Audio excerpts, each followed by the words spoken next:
The grizzly rose on its hind legs, towering 7 feet tall against the fading light of dusk.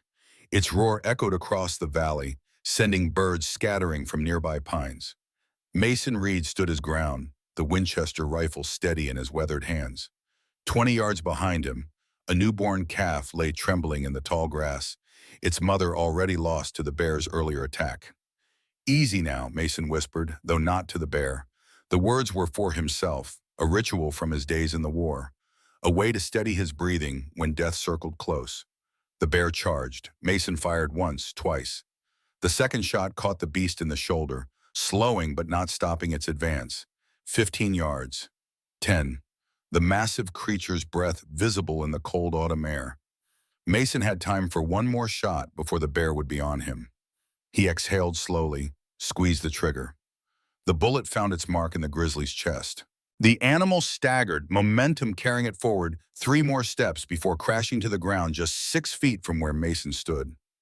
The valley fell silent again, save for the soft whimpering of the calf and the pounding of Mason's heart in his ears. He approached the fallen bear cautiously, rifle still ready. Its eyes were open but vacant, massive paws now harmless in death. Mason knelt beside the creature, placed a hand on its coarse fur. "Sorry, old one," he murmured. "These hills were yours long before they were mine." Blood seeped through Mason's shirt. The bear's claws had caught him across the ribs during its final lunge. He'd feel it properly later when the rush of survival faded. For now, he turned to the orphan calf, gathering the trembling animal into his arms. Night was falling fast, and the temperature with it. The calf wouldn't survive alone. As Mason carried his burden homeward, the first stars appeared in the darkening sky. He paused at the ridge overlooking his property. 100 acres of tough mountain grazing land, a 2-story cabin with smoke rising from the chimney, a barn and corral. Isolated, defensible, alone. "Elena," he whispered to the stars, a ritual as familiar as breathing. 10 years gone, and still her name was the first word that came to his lips when he cheated death. The people of Shadow Creek called him the Ghost of the Valley, a name whispered with equal parts respect and fear. Mason Reed, who could track anything across impossible terrain. Mason Reed, whose aim never faltered. Mason Reed, who spoke less than 10 words when he came to town for supplies each month. Mason Reed, who had died inside the day they put Elena in the ground. Sheriff Colton watched through the window of his office as Mason Reed tied his horse outside the general store across the street. Even from this distance, Colton could see the fresh bandage peeking from beneath Mason's coat. Another encounter with the wilderness, no doubt. The man seemed to collect scars the way other men collected coins or cards. "He's in town again," Deputy Wilson said, hanging his hat on the rack by the door. "I can see that," Colton replied, not turning from the window. "First time in what, 3 weeks?" "4, not since the Harvest Festival he didn't attend." Colton nodded. "Keep an eye on him, not too close." "Still don't trust him? After all this time?" "It's not about trust." Colton finally turned from the window. "It's about a man carrying too many ghosts. Those kinds of men are unpredictable." Wilson shrugged but didn't argue. Everyone in Shadow Creek knew the fragments of Mason Reed's story. Widower, war veteran, father to 2 girls no one hardly ever saw. What they didn't know were the pieces Colton kept to himself. The blood they'd both spilled at Fort Gibson, the oaths they'd broken, the reason Mason's eyes still burned with something dangerous whenever their paths crossed. Some histories were better left buried. But Colton knew from experience that buried things had a way of clawing back to the surface, especially in these mountains. Sarah Reed folded the last of the clean laundry, setting it in neat piles on the kitchen table. At 15, she moved with the efficiency of someone much older, her movements precise and practiced. The cabin was spotless, dinner bubbling in the iron pot over the fire, cornbread cooling on the windowsill. She'd learned years ago that keeping busy kept the emptiness at bay. "Hannah," she called toward the stairs, "come finish your lessons before Pa gets home." A muffled groan answered from above, followed by the reluctant shuffle of small feet. Hannah appeared at the top of the stairs, a book clutched to her chest, her dark hair falling in tangled waves past her shoulders. At 10 years old, she was the spitting image of their mother, something Sarah caught their father noticing with a flash of pain whenever Hannah laughed. "I was reading the good part," Hannah complained, descending the stairs. You can read the good part after your arithmetic, Sarah replied, setting out the slate and chalk. Pa will want to see you've done your figures. Hannah slid onto the bench at the table, sighing dramatically. Pa never checks my work anyway. He just nods and says, "Good girl," even when I get them all wrong. Sarah bit back the sharp response that rose to her lips. Hannah was right, of course. Their father went through the motions of parenting like a man sleepwalking, present in body, but rarely in spirit. It had been that way since their mother died, bringing Hannah into the world. "Just do your work," Sarah said instead. "I'll check it myself." The wind picked up outside, rattling the shutters. Sarah moved to the window, scanning the darkening yard for any sign of their father. Instead, she saw only the gathering storm clouds to the north, promising early snow. Her hand drifted unconsciously to the locket at her throat, the only thing of their mother's that she owned. "He'll be home soon," Hannah said quietly, suddenly beside her at the window.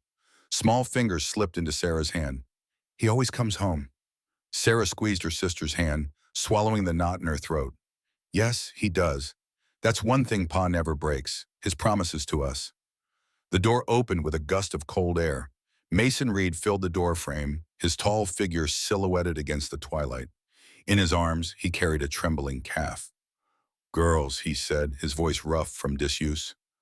"Need hot water in the medicine box." Sarah moved instantly, recognizing the tension in her father's shoulders that spoke of injury. Hannah darted forward, her arithmetic forgotten. "Is it hurt bad, Pa?" she asked, reaching to stroke the calf's soft head. "Orphaned," Mason answered, carrying the animal to the hearth. "Mother was taken by a grizzly. This little one won't last the night without help." Hannah's eyes widened. "A grizzly? Did you—" "It's done," Mason said flatly. "Sarah, my side needs tending too." Sarah was already heating water, the medicine box open on the table. She'd been stitching her father's wounds since she was 12. The calf would be Hannah's responsibility. Her sister had a way with animals that bordered on miraculous. As Sarah helped her father remove his coat, she saw the blood soaking through his shirt. 3 long gashes across his ribs, not deep enough to be fatal, but serious enough to need careful cleaning. "You should have gone to Doc Miller in town," she said quietly, cutting away the fabric around the wound. Mason's jaw tightened. "Don't need the town's help." "You can't keep doing this, Pa," Sarah said, cleaning the wound with steady hands that betrayed none of her concern. "These mountains will take you one day, and then what becomes of us?" For a moment, something flickered in Mason's eyes, awareness perhaps, or regret. Then it was gone, replaced by the familiar, distant gaze. "The mountains won't take me," he said, his voice low. "Not until I let them." While Sarah worked on her father's wounds, Hannah had made a bed of blankets for the calf near the fire, coaxing the frightened animal to drink from a bottle of warmed milk. The domestic scene might have appeared wholesome to an outsider, a father and his daughters in their mountain home, tending to each other and the creatures in their care. But Sarah knew the truth that haunted the spaces between them. This wasn't a home, it was a fortress against memory. And her father wasn't really living here with them. He was just waiting, marking time until something gave him permission to stop. That night, like every night, Mason sat on the porch long after his daughters were asleep. The temperature had dropped below freezing, but he barely felt the cold. The freshly stitched wounds in his side throbbed dully, a counterpoint to the older, deeper ache that never left his chest. The moon rose over the eastern ridge, casting silver light across the valley. In this light, the land looked like it had when he'd first brought Elena here as a young bride. Untamed, beautiful, full of promise. They'd built the cabin together, dreamed of filling it with children's laughter. For a time, they'd had exactly that. Then came the fever after Hannah's birth. 3 days of helpless watching as Elena slipped away, too far from town. The mountain passes already blocked by early snow. 3 days of prayers to a God he'd stopped believing in during the war. 3 days, and then silence. Mason had buried her on the hill behind the cabin, beneath the aspen grove where she'd loved to sit in summer. He'd made the coffin himself, carving her name into the headstone with hands that wouldn't stop shaking. Then he'd taken his infant daughter inside to the sister who was too young to bear such responsibility, but did it anyway. That was the day Mason Reed had stopped living and started merely surviving. He took a swig from the flask in his pocket, the only comfort he allowed himself. The whiskey burned a path down his throat, momentarily displacing the cold. From inside came the soft bleating of the orphaned calf, followed by Hannah's gentle shushing. Mason closed his eyes, letting the familiar sounds of night settle around him. The distant howl of wolves in the high country, the creak and shift of the cabin's timbers, the whisper of wind through bare branches, and beneath it all, like always, the voice he couldn't forget. Promise me you'll live, Mason, really live, really. For the girls! Elena's last words, spoken with her final strength. The promise he'd made and broken in the same moment, because when she'd gone, she'd taken all possibility of really living with her. The wind shifted suddenly, bringing with it the scent of snow and something else, a premonition of change that raised the hairs on the back of Mason's neck. He'd learned to trust such warnings in the war, and later as a scout. Something was coming, something that would test the fragile balance he'd maintained these 10 years. Mason Reed rose to his feet, scanning the darkness beyond his land. Whatever approached, he would face it as he faced everything since Elena's death, with empty eyes and a loaded rifle. The ghost of the valley had nothing left to lose but his daughters, and those he would protect until his final breath. Above him, the stars wheeled in their ancient patterns, indifferent to the small figure standing alone in the vast wilderness. Mason whispered Elena's name one last time before going inside, locking the door against the night and whatever tomorrow might bring.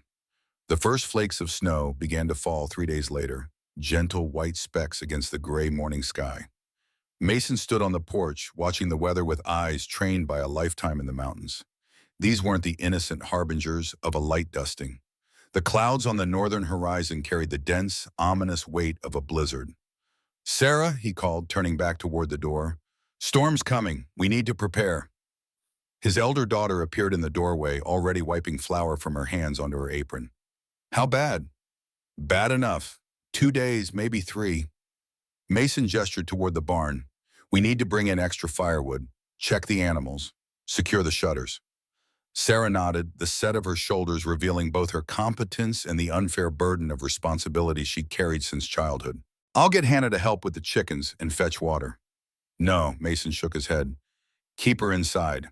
I don't want either of you out once the storm hits proper." "We've weathered blizzards before, Pa," Sarah said, a hint of impatience in her tone. Mason's gaze returned to the northern sky. "Not like this one." He couldn't explain the certainty he felt, the same premonition of change that had settled into his bones 3 nights ago. This wasn't just weather approaching, it was something more. "I'll finish the baking and pack away anything that might freeze," Sarah said, accepting her father's judgment without further question. She'd learned long ago which battles were worth fighting. Mason nodded. "I'll check the north fence and the stock. Make sure Hannah stays close." By midday, the snow was falling steadily, the wind beginning to drive it sideways. Mason had repaired a section of fence damaged by a fallen branch, counted the cattle in the lower pasture, and brought the 2 horses into the barn. Now he was splitting wood in the yard, each swing of the axe driving back the cold that tried to settle in his bones. His side ached where the grizzly had marked him, but he ignored it. Pain was merely information, not a command. The orphaned calf was doing well under Hannah's care, already forming an attachment to the young girl who fed and comforted it. Mason suspected they'd have another mouth to feed permanently once spring arrived. He couldn't find it in himself to mind. Hannah had so few joys in this isolated life. The crack of the axe splitting another log was nearly lost in a sudden gust of wind. Mason paused, wiping sweat from his brow despite the cold. That's when he heard it, a sound that didn't belong to the approaching storm. A scraping, dragging noise from the direction of the North Trail. Mason set down the axe and reached for the rifle that was never far from his side. He moved silently toward the edge of the yard, eyes scanning the tree line. The snow was falling heavily now, visibility reduced to less than 50 yards. The sound came again, something or someone struggling through the deepening snow. Mason raised the rifle to his shoulder, waiting. A figure emerged from the whiteness, staggering with each step. Not a threat, at least not an immediate one. A person on the verge of collapse. As the figure drew closer, Mason could make out more details. A woman, her dark hair whipping in the wind. Her clothes, what remained of them, were not made for a mountain winter. She stumbled again, fell to her knees, then forced herself back up with visible effort.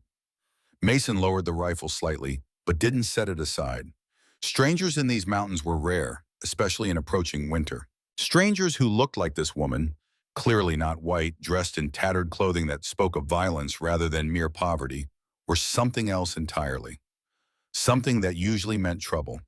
The woman saw him then. She stopped, swaying on her feet. Even across the distance that separated them, Mason could see the wariness in her posture. The way she assessed him, the cabin behind him, the rifle in his hands. She was deciding whether he represented safety or further danger. Mason made no move toward her. His experience had taught him that cornered creatures, human or animal, were at their most dangerous when desperate. The woman took one more faltering step forward, then collapsed face down in the snow. "Pa!" Hannah's voice came from behind him. Despite his instructions, his younger daughter had ventured onto the porch. "Pa, someone's hurt." "Get back inside," Mason ordered. But Hannah was already running toward the fallen stranger, her coat unbuttoned and flapping behind her like wings. "Hannah!" Mason barked, but it was too late. His daughter knelt beside the unconscious woman, already turning her over, brushing snow from her face. "She's freezing, Pa," Hannah called. "We have to help her." Mason crossed the distance in long strides, rifle still ready. Up close, he could see what the storm had partially concealed. The woman's clothes were not merely tattered, but deliberately torn. Bruises darkened her bronze skin, and raw marks around her wrists told of recent restraints. Her face, though battered, held a quiet dignity even in unconsciousness. She was Apache. The high cheekbones and straight black hair were unmistakable. "She's hurt bad," Hannah said, her young voice trembling. "Like that calf. We can't leave her out here to die." Mason hesitated. An Apache woman, alone and injured, meant complications he couldn't afford. It meant questions and possibly pursuit. It meant danger for his daughters. "Please, Pa," Hannah pleaded, looking up at him with eyes so like Elena's that it made his chest ache. Mom would have helped her. The unfair invocation of Elena hit Mason like a physical blow. Hannah barely remembered her mother. How could she know what Elena would have done? Yet she was right. Elena, with her healer's heart, would never have hesitated. "Get back to the house," Mason said, his voice gruff. "Tell Sarah to prepare a pallet by the fire." Relief flooded Hannah's face as she scrambled to her feet and ran toward the cabin. Mason knelt beside the unconscious woman, noting the shallow rise and fall of her chest. She was alive, but barely. In this cold, with these injuries, she wouldn't last another hour. As gently as his calloused hands allowed, Mason lifted the woman. She was lighter than he expected, her body hardened by deprivation. As he gathered her against his chest, he noticed she clutched something tightly in one hand. A small buckskin pouch, held with such determination that her fingers remained locked around it, even in unconsciousness. The wind howled around them as Mason carried the stranger toward the cabin. The snow was falling so heavily now that his tracks were filled almost as soon as he made them. By tomorrow, there would be no evidence that the woman had ever crossed his land, or so he hoped. Sarah stood just inside the doorway, her face a mask of concern and suspicion, as her father carried the unconscious woman into their home. "Who is she?" Sarah asked, closing the door against the biting wind. "Don't know," Mason answered, laying the stranger gently on the pallet Hannah had prepared near the hearth. "Apache, by the look of her. Found her collapsed on the North Trail." Hannah was already bustling around, gathering clean cloths and the precious store of healing herbs they kept for emergencies. "She's so cold, Sarah, like ice."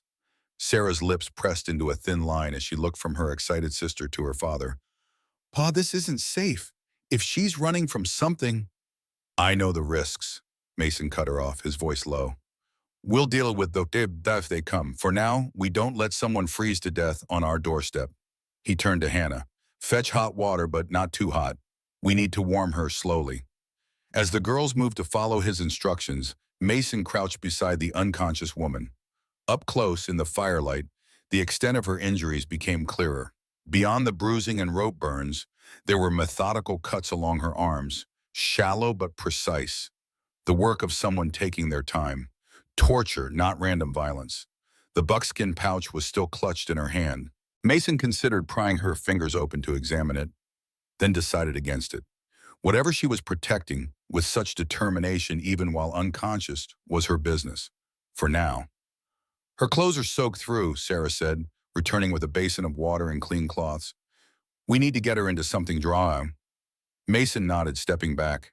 You handle that. I'll check the barn once more before the storm worsens. Outside, the world had transformed into a swirling white void. Mason fought his way to the barn, secured the door more firmly, then stood in the relative shelter, watching the cabin through the curtain of snow. He'd brought danger into his home. He had no illusions about that. The woman's injuries told a story of pursuit and violence. Whoever had hurt her would be looking for her. But the storm offered protection too. No one would brave these conditions to track a fugitive, and by the time the weather cleared, all traces would be buried beneath feet of snow. It bought them time, at least. Mason pressed a hand against his side, feeling the pull of stitches where the grizzly had marked him. One predator after another. That was the way of these mountains. You survive one threat only to face the next. With a last look toward the cabin, he turned and forced his way back through the deepening snow, the wind cutting through his coat like knives. The woman regained consciousness as Sarah was washing the grime from her face. Her eyes flew open, dark, intense, immediately alert, and she tried to sit up, one hand instinctively reaching for a weapon that wasn't there. Easy, Sarah said, keeping her voice calm, despite the spike of fear in her chest. You're safe here. The woman's gaze darted around the cabin, taking in Sarah, Hannah hovering nearby, the sturdy walls, the windows now covered with snow. The fire crackled in the hearth, filling the room with warmth and the scent of pine. Where? The woman asked, her voice raspy from a cold and disuse. Reed cabin, Sarah answered. My father found you in the snow. You collapsed on our property. The woman's free hand went to her other, confirming that the buckskin pouch was still securely in her grasp. Only then did some of the tension leave her body. Water, she said. Hannah was already there with a cup. The woman drank deeply, then looked at the younger girl with something like surprise. Thank you, little one, she said, her English accented but clear. I'm Hannah, the girl replied with a smile. That's my sister Sarah. Our pa is Mason. He's outside checking the animals, but he'll be back soon. What's your name?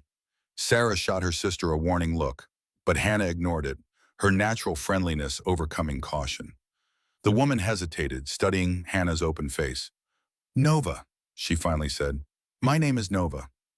That's pretty, Hannah said. Are you hungry? We have stew.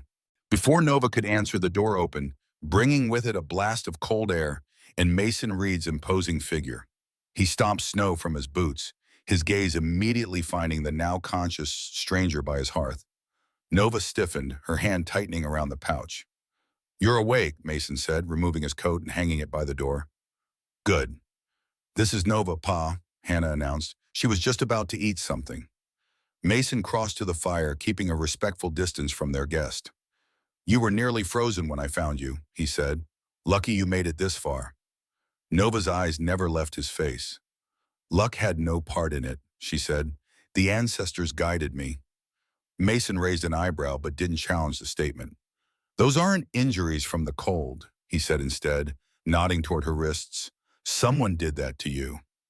Sarah moved slightly closer to Hannah, her protective instincts flaring. Their father was being direct, perhaps too direct, but she understood why. They needed to know what or who might be following this woman to their door. Nova's expression revealed nothing. Yes, she said simply. Who? Mason pressed. Men who want what isn't theirs to take. Nova's gaze was steady, unflinching. Men who would kill for it. The cabin fell silent save for the crackling of the fire and the howl of wind outside. Mason studied the woman, weighing her words against the danger she might bring. The storm will last 2 days, maybe 3, he finally said. You can rest here until it passes. After that, we'll need to talk about where you're going. Relief flickered across Nova's face, quickly masked. Thank you, she said with formal dignity. I will not forget this kindness. Hannah beamed, already ladling stew into a bowl. Sarah remained watchful, caught between her sister's immediate acceptance and her father's cautious tolerance. Mason moved to the window, pulling back the edge of the covering to peer into the white oblivion beyond. The blizzard had arrived in full force, sealing them all inside together. A wounded Apache woman with secrets worth killing for, a man haunted by ghosts, and two girls caught in the middle of a story just beginning to unfold. That night, after his daughters had gone to bed upstairs, Mason sat at the kitchen table cleaning his rifle by lamplight. Nova lay on the pallet near the hearth, her breathing even in sleep. Or what appeared to be sleep. Mason wasn't convinced. "You can stop pretending," he said quietly, not looking up from his task. "I know you're awake." There was a moment of silence, then Nova shifted, pushing herself up to sitting. In the dim light, her face was a study in shadows and sharp angles. "You have good instincts," she said.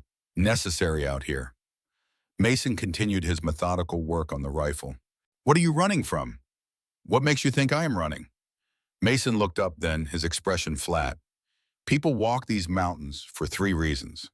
Because they live here, because they're passing through, or because they're running from something. You're not from around here, and no one passes through in winter." Nova watched him, weighing her response. "The men who did that," she gestured to her injuries, "they will not stop looking." Nova's hand went to the buckskin pouch that hadn't left her possession. "They believe I have something of value. Do you?" Value is not always what men like that believe it to be. Her eyes reflected the firelight, dark and fathomless. "What I carry has worth beyond gold, but only to my people." Mason set down the cleaning rod. "You're a long way from Apache territory." "My territory is ash now," Nova said, a flicker of pain crossing her face. "My family, my village, all gone. I am what remains." The simple statement, delivered without self-pity, struck something in Mason. He knew what it was to be the one left behind, the one carrying the memory of what was lost. "I'm sorry," he said, the words inadequate but sincere. Nova nodded once, accepting the sentiment. "Your daughters," she said after a moment, changing the subject. "They are strong spirits. The little one especially. She has the healer's gift." Mason tensed slightly. "Hannah is 10. She likes animals." "It is more than that." Nova's gaze was knowing. "I have seen it before. The way she touches with intent, the way she observes. She sees beyond the surface." Mason didn't respond. He'd noticed Hannah's unusual abilities with injured creatures, her intuitive understanding of what ailed them. It reminded him too much of Elena, who'd had the same gift, the gift that had drawn her to nursing during the war, where they'd first met. "The storm will pass," Mason said, returning to his rifle. "When it does, you should be ready to move on." Nova studied him for a long moment. "You fear for them," she said. "Your daughters." "Any father would." "No." Nova shook her head. "It is more. You carry loss like a stone in your chest. You believe danger follows all who come near you." Mason's hand stilled on the rifle. The woman's perception unsettled him. "You don't know me," he said, his voice hardening. "I know grief," Nova replied simply. "I know how it turns a person into a fortress. Strong walls, no doors." She paused. "But fortresses become prisons. In time." Mason stood abruptly. "Get some rest," he said, his tone making it clear the conversation was over. "You'll need your strength when the storm breaks." He moved to the window, pulling aside the covering just enough to see the swirling snow illuminated by moonlight. Behind him, he heard Nova settling back onto her pallet, the fire popping and hissing in the hearth. Her words echoed in his mind. Fortresses become prisons in time. It was too close to what Elena had once said to him after the war, when nightmares still jolted him awake most nights. "The walls you build to keep pain out also keep life from getting in." Outside, the blizzard raged, bending pine trees nearly double with its force. Inside, in the quiet cabin, Mason Reed stood watch as he always did, guarding against dangers both real and remembered. But for the first time in years, he felt the weight of his solitude as something chosen rather than imposed. A fortress of his own construction that had indeed become a prison. Behind him, Nova watched through half-closed eyes, reading the tension in the man's broad shoulders, the sorrow etched into the lines of his face. She clutched the buckskin pouch tighter, feeling the hard edges of what it contained, the last hope of her people, a burden and a promise she had carried through blood and snow to this strange sanctuary in the mountains. The storm would end, as all storms must. What lay beyond it remained to be seen. Dawn broke pale and diffused through the snow-covered windows. The blizzard had continued unabated through the night, transforming the world outside into an unrecognizable landscape of white drifts and buried landmarks. Inside the cabin, Sarah kindled the fire to new life, moving quietly so as not to wake the others. She glanced at Nova, who slept curled on her side near the hearth, the buckskin pouch still clutched protectively in one hand. In sleep, the woman's face was softer, the wariness momentarily absent. Sarah could see now that she was younger than she'd first appeared, perhaps only in her late 20s, though hardship had carved premature lines around her eyes and mouth. "Is she still sleeping?" Hannah whispered, appearing at the bottom of the stairs. Sarah nodded, putting a finger to her lips. Hannah tiptoed across the room to join her sister, peering down at their unexpected guest with undisguised curiosity. "Pa said she was Apache," Hannah murmured. "Do you think she knows how to make the healing balms they're famous for?" "Mrs. Thornton at school said Apache medicine can cure almost anything." "Mrs. Thornton talks too much," Sarah replied. "And don't pester Nova with questions when she wakes. She's been through something terrible." Hannah's expression sobered. "I saw the marks on her arms. Who would do something like that?" Before Sarah could answer, Nova's eyes opened, alert and focused despite her recent sleep. She sat up smoothly, her gaze taking in the sisters standing nearby. "Good morning," she said, her voice clearer than it had been the previous day. "Good morning," Hannah replied cheerfully. "Are you hungry? Sarah makes the best Johnny cakes in the whole territory." A faint smile touched Nova's lips. "I would be grateful for food, yes." As Sarah moved to the stove, Hannah settled cross-legged on the floor near Nova's pallet, apparently forgetting her sister's warning about questions. "Is it true that Apache people know special medicine? Because our calf was hurt by a bear, and Pa said it might not make it, but I've been trying to help it, and I thought maybe you might know something that could make it stronger." Nova studied the girl's earnest face. "Your people have their medicine, and mine have ours. Both have power." She paused. "I would need to see the calf to know what might help." Hannah's face lit up. "He's in the lean-to off the kitchen. I named him Patch because he has a white patch on his forehead. Can you come see him now?" "Hannah," Sarah warned from the stove, "Nova is still recovering herself." "It's all right," Nova said, carefully rising to her feet. She swayed slightly, then steadied herself. "I would like to see this calf." Hannah led the way to the small extension off the kitchen where the orphaned calf lay on a bed of straw. The animal raised its head as they entered, its large eyes fixing on Hannah with what looked remarkably like affection. "See," Hannah said proudly, "he knows me now, but he still won't eat much, and he shivers even though I keep him warm." Nova knelt beside the calf, her movements slow and deliberate. She ran her hands gently over the animal's body, pausing at its rib cage, then examining its eyes and mouth. "This one has fear in his bones," she said. "He saw death take his mother. The body can heal, but the spirit must also be mended." Hannah nodded solemnly as if this made perfect sense to her. "How do we help his spirit?" Nova studied Hannah for a moment, then reached for her ever-present pouch. Opening it carefully, she withdrew a small object wrapped in soft leather. Unfolding the covering, she revealed a smooth piece of quartz crystal, clear as water with veins of gold running through it. "In my tribe, we use sacred stones to draw out fear and pain," Nova explained. "This one has been in my family for generations." She placed the crystal against the calf's chest, holding it there while murmuring words in Apache that sounded to Hannah like the rustling of leaves in wind. After a few moments, she returned the crystal to its wrapping and placed it back in her pouch. "Now we make medicine for his body," Nova said. "Do you have sage, honey, pine needles from a young tree?" Hannah nodded eagerly. "Sarah keeps sage and honey for tea when we're sick, and I can get pine needles from the tree by the porch." "The storm," Sarah began, appearing in the doorway with a concerned expression. "The pine branches hang over the porch rail," Hannah explained. "I don't have to go into the snow at all." Sarah hesitated, then nodded. "Be quick about it." As Hannah darted away, Sarah regarded Nova with a mixture of skepticism and curiosity. "You really think you can help the calf?" "I have treated many animals," Nova replied. "But more importantly, I am helping your sister. She has a healer's heart.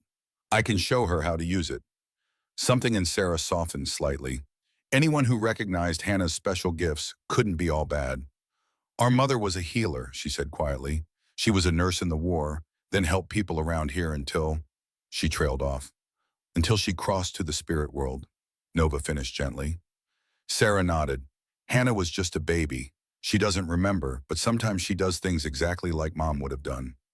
A look of understanding passed between the two women, one barely out of girlhood, the other weathered by experiences no one should have to endure. In that moment, a fragile thread of connection formed. Hannah burst back into the lean-to, clutching a handful of fresh pine needles. Got them. What do we do now? Nova smiled, the expression transforming her solemn face. Now, little healer, we make medicine. Mason found them there an hour later when he came in from checking the property. The storm had eased slightly, allowing him to assess the damage.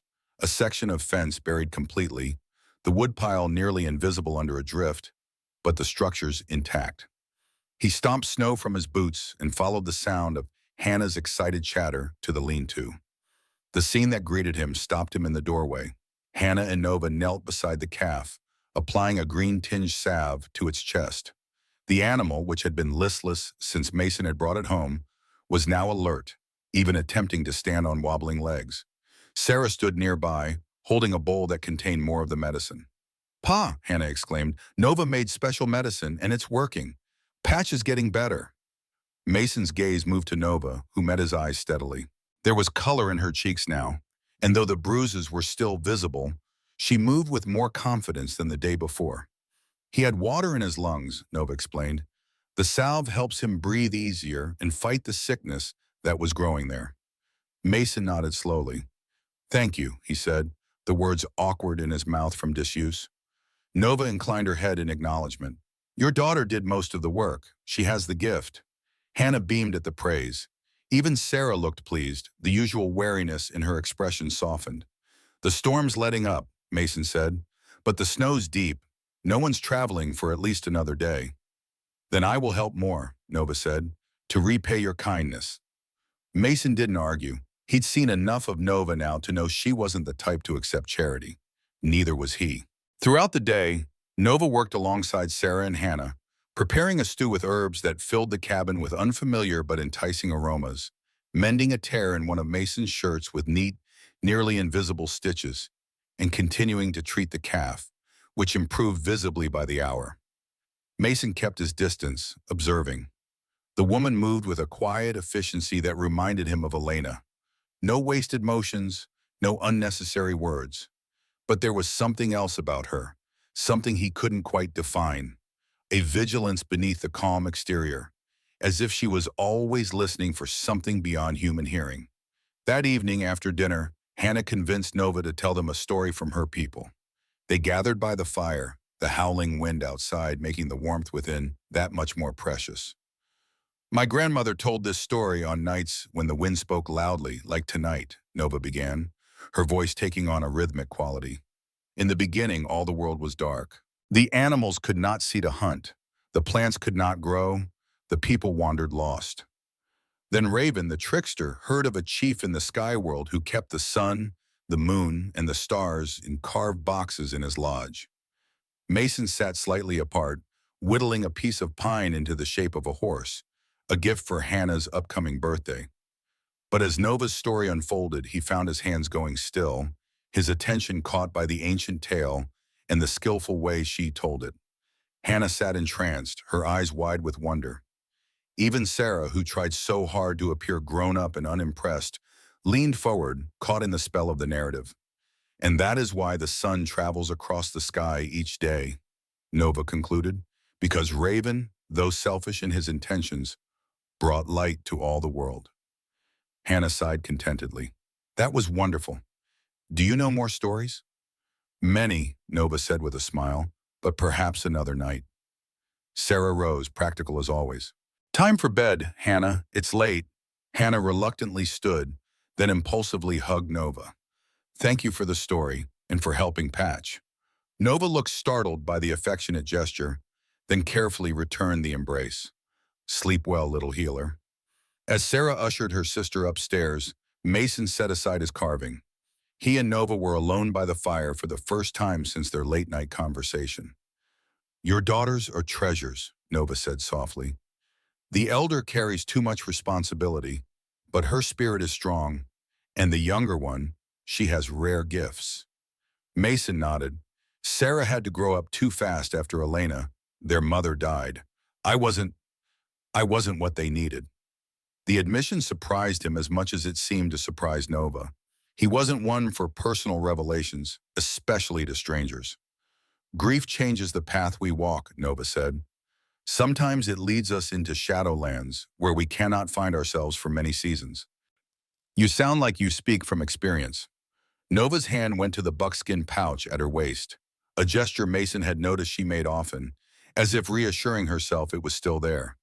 "My entire tribe was massacred 3 moons ago," she said, her voice steady despite the horror of her words.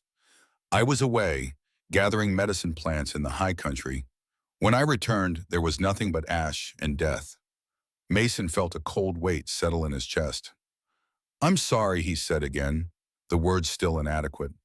Nova opened the pouch, withdrawing several items which she laid carefully on the floor between them. The crystal she had used earlier with the calf, a small carved wooden figure of a bear, a piece of what looked like quartz with strange markings etched into its surface, and finally a folded piece of hide with faded markings. "These are all that remain of my people," she said. "Our sacred objects, our story keeper's map." Mason leaned forward slightly, his attention caught by the marked stone. The pattern seemed oddly familiar, though he couldn't place where he might have seen something similar. "The men who hunt me," Nova continued, "they seek this." She pointed to the marked stone.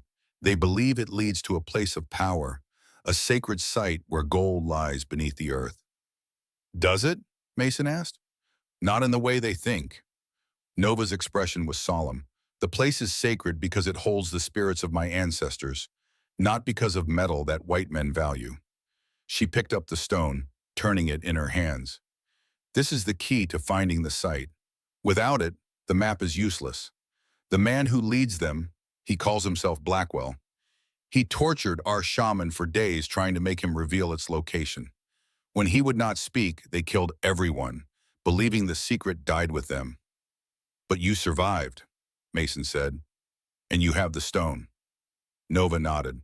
"I am the last keeper of my people's sacred trust. I must protect these things until I can bring them to our sister tribe in the south. There, perhaps, some part of our ways can survive." Mason's gaze was drawn again to the marked stone. "Those symbols," he began, then stopped, a memory surfacing from long ago, a similar pattern, inked into flesh. Without conscious thought, Mason rolled up his left sleeve, revealing a faded tattoo on his forearm. The design wasn't identical to the marks on the stone, but the resemblance was unmistakable. Curved lines intersecting with sharp angles, forming a pattern that suggested mountains and rivers. Nova's eyes widened. "Where did you get this mark?" she asked, her voice barely above a whisper. Mason stared at his own arm as if seeing the tattoo for the first time in years. "I was a boy," he said slowly. "My parents were killed by raiders on the frontier. I was found, half-starved, by an old woman, an Apache woman. She took me in, cared for me for almost a year. She gave me this mark before I was taken to an orphanage, said it would protect me." Nova studied the mark carefully. "This symbol is sacred to my people," she said simply. "It is rare to see it on someone not of Apache blood." Mason withdrew his arm, rolling his sleeve down. "It's just a remnant of a time I barely remember," he said gruffly. Nova gathered her sacred objects, returning them to the pouch, her expression thoughtful, but she offered no further explanation. The fire crackled between them, shadows dancing on the walls of the cabin. Outside, the storm continued its assault on the mountains, but with diminished fury. By morning, it would be spent. "You should rest," Mason said, rising to his feet. "Tomorrow will bring its own challenges." Nova nodded, settling back onto her pallet, but her eyes followed Mason as he checked the doors and windows, banked the fire for the night. The mark on his arm had shaken her more than she revealed. It was a sign she had not expected to find in this remote cabin, on this strange man with sorrowful eyes. As Mason climbed the stairs to look in on his daughters before seeking his own bed, Nova whispered a prayer of gratitude to her ancestors for guiding her footsteps to this place. Whatever trials lay ahead, she was no longer alone in facing them. The prophecy was unfolding, whether Mason Reed believed it or not. Sarah couldn't sleep. The stranger's story of massacre and pursuit kept playing in her mind, along with the strange coincidence of her father's tattoo. She'd seen it before, of course, a faded blue design he never explained and she never asked about. But now it seemed significant in ways she couldn't articulate. She slipped from bed, careful not to wake Hannah, and moved to the small window. The snow had stopped falling, and moonlight reflected blindingly off the transformed landscape. In that silvery illumination, she could see that the world had been reborn. Familiar landmarks buried, new contours formed by wind-sculpted drifts. A movement caught her eye, her father, standing on the porch below. He wasn't wearing a coat despite the bitter cold, his breath forming clouds around his head. His face was tilted upward, toward the stars, in an attitude Sarah recognized from countless nights when sleep eluded him. He was speaking to her mother again, in the silent communion he'd maintained since Elena's death. Sarah had never interrupted these moments, feeling they were too private, too sacred for intrusion. But tonight, something made her linger at the window, watching. Her father's shoulders were tense, his hands clenched at his sides. This wasn't the peaceful, sorrowful communion she was accustomed to observing. He looked troubled, conflicted. Nova's arrival had disturbed something in him. Sarah wasn't sure if that was good or dangerous. For 10 years, their life had followed predictable patterns. Her father's grief, a constant, unchanging presence around which they all orbited. The idea of that changing both thrilled and terrified her. Sarah touched the locket at her throat, the one containing a small portrait of the mother she remembered only in fragments. A gentle laugh, the scent of lavender, hands that were never too busy to offer comfort. "What would you want him to do, Mom?" she whispered to the night. "What would you want for all of us?" No answer came, of course, but as she watched, her father's posture gradually relaxed, his hands unclenching. Whatever internal battle he was fighting, some resolution seemed to have been reached. Sarah returned to bed, her thoughts churning with possibilities. Tomorrow, when the storm had fully passed, decisions would have to be made. About Nova, about the dangers pursuing her, about the strange connection between her sacred stone and her father's mysterious tattoo. For the first time in years, Sarah fell asleep wondering not about what needed to be done tomorrow, but about what might happen, what unexpected turn their carefully ordered life might take. It was both frightening and somehow exhilarating. Morning brought a world transformed. The storm had spent itself during the night, leaving behind a pristine landscape of untouched white, broken only by the dark silhouettes of trees. The sky arched overhead, a perfect blue dome unmarked by clouds. In the crystalline air, distant mountains seemed close enough to touch. Mason stood in the yard, assessing the damage and the work ahead. The snow reached almost to his knees in the cleared area near the house. In the drifts, it was waist-high or deeper. The barn had weathered the storm well, though icicles hung like crystal daggers from its eaves. The animals would need tending, paths would need clearing, and the routine of life would resume. But first there was the matter of their guest. He turned as the cabin door opened. Nova stepped out, wrapped in one of Elena's old shawls that Sarah must have given her. She paused on the porch, her face lifting toward the sun, eyes closing briefly as she absorbed its warmth. "Your land is beautiful," she said without opening her eyes. "It's harsh," Mason replied. "Beautiful only to those who know how to survive it." Nova looked at him then. "Like you." It wasn't a question. "I manage." Mason turned back to surveying the property. "The main trail will be impassable for at least 3 days. Even then, traveling alone would be dangerous. Yet you expect me to leave." Again, not a question. Mason sighed, his breath clouding in the cold air. "The men hunting you won't stop because of a snowstorm. They'll come when they can. I have my daughters to think of." Nova descended the porch steps, moving carefully through the snow to stand beside him. "The mark on your arm," Nova said quietly. "It has meaning among my people." "It's just a tattoo," Mason said, discomfort evident in his voice. "Perhaps," Nova replied, "but it is strange that, of all places, the storm brought me here, to someone who bears it." Mason turned to face her fully. What exactly are you suggesting? Only that some meetings are not by chance, she said simply. I'm no savior, Mason said bluntly. I'm just a man trying to raise his daughters and keep them safe. Perhaps those two purposes are not separate, Nova replied. The men who hunt me, led by Ezra Blackwell, they are dangerous not just to me, but to all who stand in their way. If they track me here, your daughters will be in danger whether you have helped me or sent me away. Mason's jaw tightened. The woman's logic was sound, much as he wished to deny it. If Blackwell was as ruthless as Nova described, he wouldn't hesitate to harm anyone he suspected of aiding his quarry. Tell me more about this Blackwell, he said. What exactly does he want? Power, Nova answered simply. He believes the sacred site marked on our keeper's map contains gold, but it holds something far more valuable. A place where the veil between worlds is thin, where one can speak with ancestors. See visions of what may come. She touched the pouch at her waist. The stone I carry is the key to finding this place. Without it, the map is meaningless. Mason considered this information. How many men ride with him? When they came to my village, there were 7. They may have gained more since, and they were willing to kill for this vision quest site. Nova's expression darkened. They killed everyone in my village. Elders, women, children. They would have killed me too if I'd been there. The cold certainly in her voice left no room for doubt. Mason rubbed a hand over his face, feeling the stubble of several days' growth. The situation was more complicated than he'd initially thought. Not only was Nova bringing danger to his door, but she was also entangled in something that touched on his own mysterious past. The old Apache woman who had saved him, the tattoo she had given him. I need time to think, he said finally. In the meantime, you'll stay here. We'll watch for signs of pursuit. Relief showed briefly on Nova's face before she composed it back into its usual calm mask. Thank you, she said with simple dignity. The cabin door opened again, and Hannah bounded out, wrapped in a coat too big for her small frame. Nova, look at all the snow, isn't it beautiful? Sarah followed more sedately, carrying a basket. Hannah, don't run.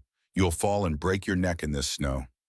Mason watched as Hannah grabbed Nova's hand, chattering excitedly about showing her how to make snow angels. The Apache woman smiled, a genuine smile that transformed her solemn face, and allowed herself to be led a few yards away from the cabin. Pa, Sarah said quietly, coming to stand beside him. Sheriff Colton might come to check on us after the storm. What will you tell him about her? Mason hadn't considered this complication.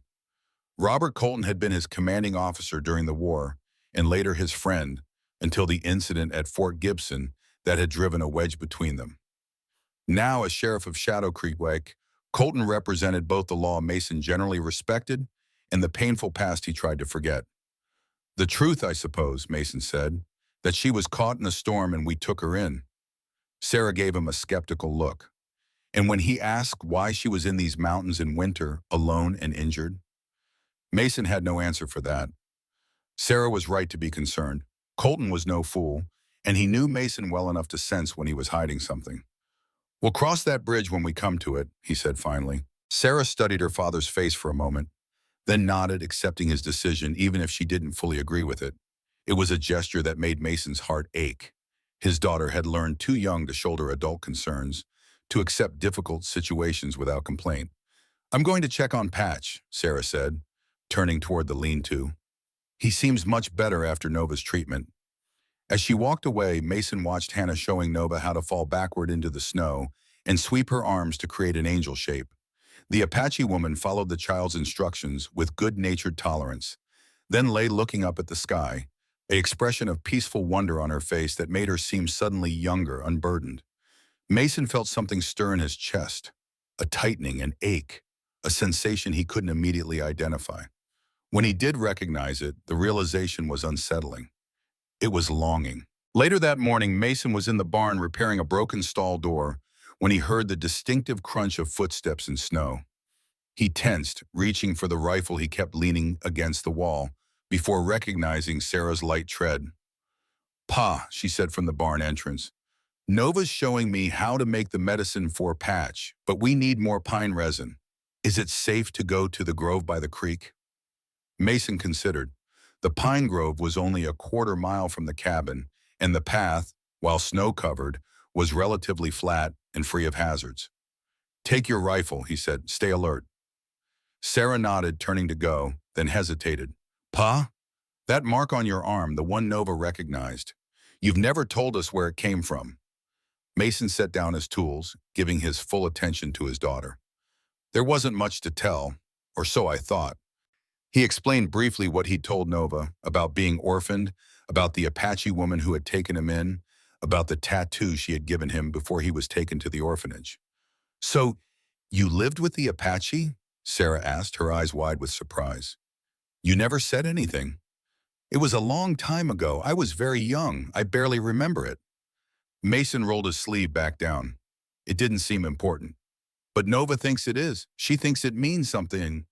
"Nova sees connections where there might be none," Mason said, but without conviction. The coincidence of their meeting was indeed strange. A lone Apache woman with a sacred mission stumbling upon the very cabin where lived a man marked with her tribe's symbol of protection. Sarah seemed to sense his uncertainty. "What if she's right, Pa? What if you were meant to help her?" "I don't believe in destiny," Mason said firmly. "We make our own choices, for good or ill. Like your choice to shut yourself away after Mom died." The words were out before Sarah could stop them. She looked immediately contrite. "I'm sorry, Pa. I didn't mean—" "No," Mason interrupted, his voice gentle. "You're right to call me out. I haven't been what you girls needed, not really." Sarah's expression softened. "You kept us safe, fed, sheltered. That's something." "It's the minimum," Mason replied. "Your mother would have wanted more for you, for all of us." A silence fell between them, heavy with unspoken grief and regret. Finally, Sarah spoke again, her voice quiet. "I think Mom would want you to help Nova. She never turned away anyone in need." Mason nodded slowly. "No, she didn't." He paused. "Be careful at the pine grove. Take Hannah with you. She needs to run off some energy and be back before midday." Sarah gave him a small smile, recognizing both the concern and trust in his instructions. "We will. And Pa, thank you." After she left, Mason returned to his repair work, but his mind was elsewhere. Sarah's words had stirred memories of Elena, her boundless compassion, her unwavering belief that helping others was never optional, but always essential. She would indeed have taken Nova in without hesitation, would have treated her injuries, would have listened to her story with an open heart. And what would Elena make of the strange connection between Mason's long-forgotten tattoo and Nova's sacred mission? She had always been more open to mysteries than he was, more willing to see pattern and purpose where he saw only random chance. Mason's hand stilled on the wood he was nailing. For 10 years, he had tried to honor Elena's memory by protecting their daughters, by ensuring they had food and shelter and safety. But perhaps he had been honoring only the practical aspects of who she had been, neglecting the spiritual, the compassionate, the brave. Perhaps, in trying to keep her memory alive, he had instead betrayed the very essence of who she had been. The revelation was uncomfortable, even painful. But like a dislocated joint being reset, the pain came with a sense of rightness, of something long out of alignment finally moving back into its proper place. Mason set down his hammer and stepped outside the barn. The sun was high now, turning the snow into a dazzling carpet of diamonds. From the direction of the cabin, he could hear Hannah's laughter, a sound too rarely heard in recent years. Whatever danger Nova brought with her, whatever ancient prophecy might or might not be unfolding, one thing was becoming clear to Mason Reed. The fortress he had built around himself and his daughters was crumbling, stone by stone. And part of him, the part that remembered what it was to truly live, didn't want to rebuild those walls. The town of Shadow Creek lay nestled in a valley 3 miles from Mason's property. Small but prosperous due to the mining operations in the surrounding mountains, it boasted a main street with a general store, a saloon, a small church, and the sheriff's office. Today, 3 days after the blizzard, the town was gradually emerging from beneath its blanket of snow. Men with shovels cleared paths along the boardwalks, and smoke rose from every chimney against the clear blue sky. Sheriff Robert Colton stood in front of his office, watching the town come back to life. At 47, Colton was still a commanding presence. tall, broad-shouldered, with a neatly trimmed salt and pepper beard and eyes that missed little. The silver star on his chest caught the morning light as he surveyed the street. "Morning, Sheriff," called Jacob Miller, the town doctor, as he made his way through the snow. "Doc," Colton nodded. "Anyone in need of your services after the storm?" "Just the usual. Mrs. Harper's rheumatism acting up. Young Timothy Wilson with a broken arm from sledding. Nothing serious." The doctor paused. "I was thinking of riding out to check on the outlying homesteads. The Reed place is furthest out. Thought I might start there." Colton's expression sharpened with interest. "I've been considering the same. Mason's girls don't get into town much, especially in winter." "My thoughts exactly," Miller agreed. "Though Mason doesn't generally welcome visitors." "No," Colton said thoughtfully, "he doesn't. But a wellness check after a storm like that one, he can't rightly turn that away." The conversation was interrupted by the approach of riders at the far end of the street, 3 men on horseback moving slowly through the deep snow. Even at a distance, Colton could tell they weren't locals. There was something in their bearing, in the deliberate way they surveyed the buildings as they approached, that put his instincts on alert. "Excuse me, Doc," he said, stepping down from the boardwalk. "Looks like we have visitors." As the riders drew closer, Colton took their measure. The leader rode a sleek black stallion and wore clothing too fine for the frontier, a wool coat with fur trim, polished boots, a hat that probably cost more than most men in Shadow Creek earned in a month. His companions were clearly hired muscle, hard-faced men with well-worn guns at their hips. "Good morning, gentlemen," Colton called as they reached him. "Welcome to Shadow Creek." The well-dressed man smiled, but the expression didn't reach his eyes. "Sheriff," he acknowledged, noting Colton's badge. "Ezra Blackwell, at your service." He gestured to his companions. "My associates, Mr. Holt and Mr. Vance." "What brings you to our town, Mr. Blackwell? Business or pleasure?" "A bit of both, perhaps." Blackwell dismounted gracefully despite the snow, handing his reins to one of his men. "I find myself in pursuit of some lost property, an Apache woman who took something of great value from me." Colton kept his expression neutral, but his interest was immediately piqued. An Apache woman in these parts would be unusual enough to note, and Mason Reed's property lay in the direction from which the storm had blown in. "Haven't seen any Apache folk around here," Colton said carefully. "Most stay far to the south or west of here." "Yes, generally they do." Blackwell brushed snow from his coat sleeves with gloved hands. "But this one is running, and desperate people often end up in unexpected places. She may have sought shelter during the blizzard." "That storm would have killed anyone caught in the open," Colton observed. "Apache or not." "Indeed." Blackwell's smile thinned. "Which is why I'm inquiring about homesteads or cabins in the area where she might have found refuge. She's quite persuasive. Might have convinced someone to take her in." Colton didn't like the implication in Blackwell's tone, nor the cold calculation in his eyes. "Folks around here are decent. If someone was near death in that storm, most would offer shelter." Of course, of course," Blackwell made a dismissive gesture. "I meant no offense. I'm simply eager to recover what was stolen." He reached into his coat and withdrew a folded paper. "I've taken the liberty of having a likeness drawn. Perhaps you might recognize her, or show it to your deputies." Colton accepted the paper and unfolded it. The drawing was crude but effective. A woman with high cheekbones and long, straight hair. Her eyes, even in the rough sketch, held a proud defiance. "What exactly did she steal from you, Mr. Blackwell?" Colton asked, looking up from the drawing. "A family heirloom, a small stone with markings of great sentimental value." Blackwell's expression remained pleasant, but something hardened in his voice. "Along with some maps that are crucial to my business interests." "And what business would that be?" "Mining, primarily. I have operations in Colorado and Nevada. I'm looking to expand into this territory." Colton refolded the paper, considering his response. His instincts, honed by years of war and law enforcement, were sending clear warnings about this man. But without cause, he had no reason to be anything but professionally helpful. "I'll keep an eye out," he said, handing the drawing back. "But as I said, no Apache have been reported in town."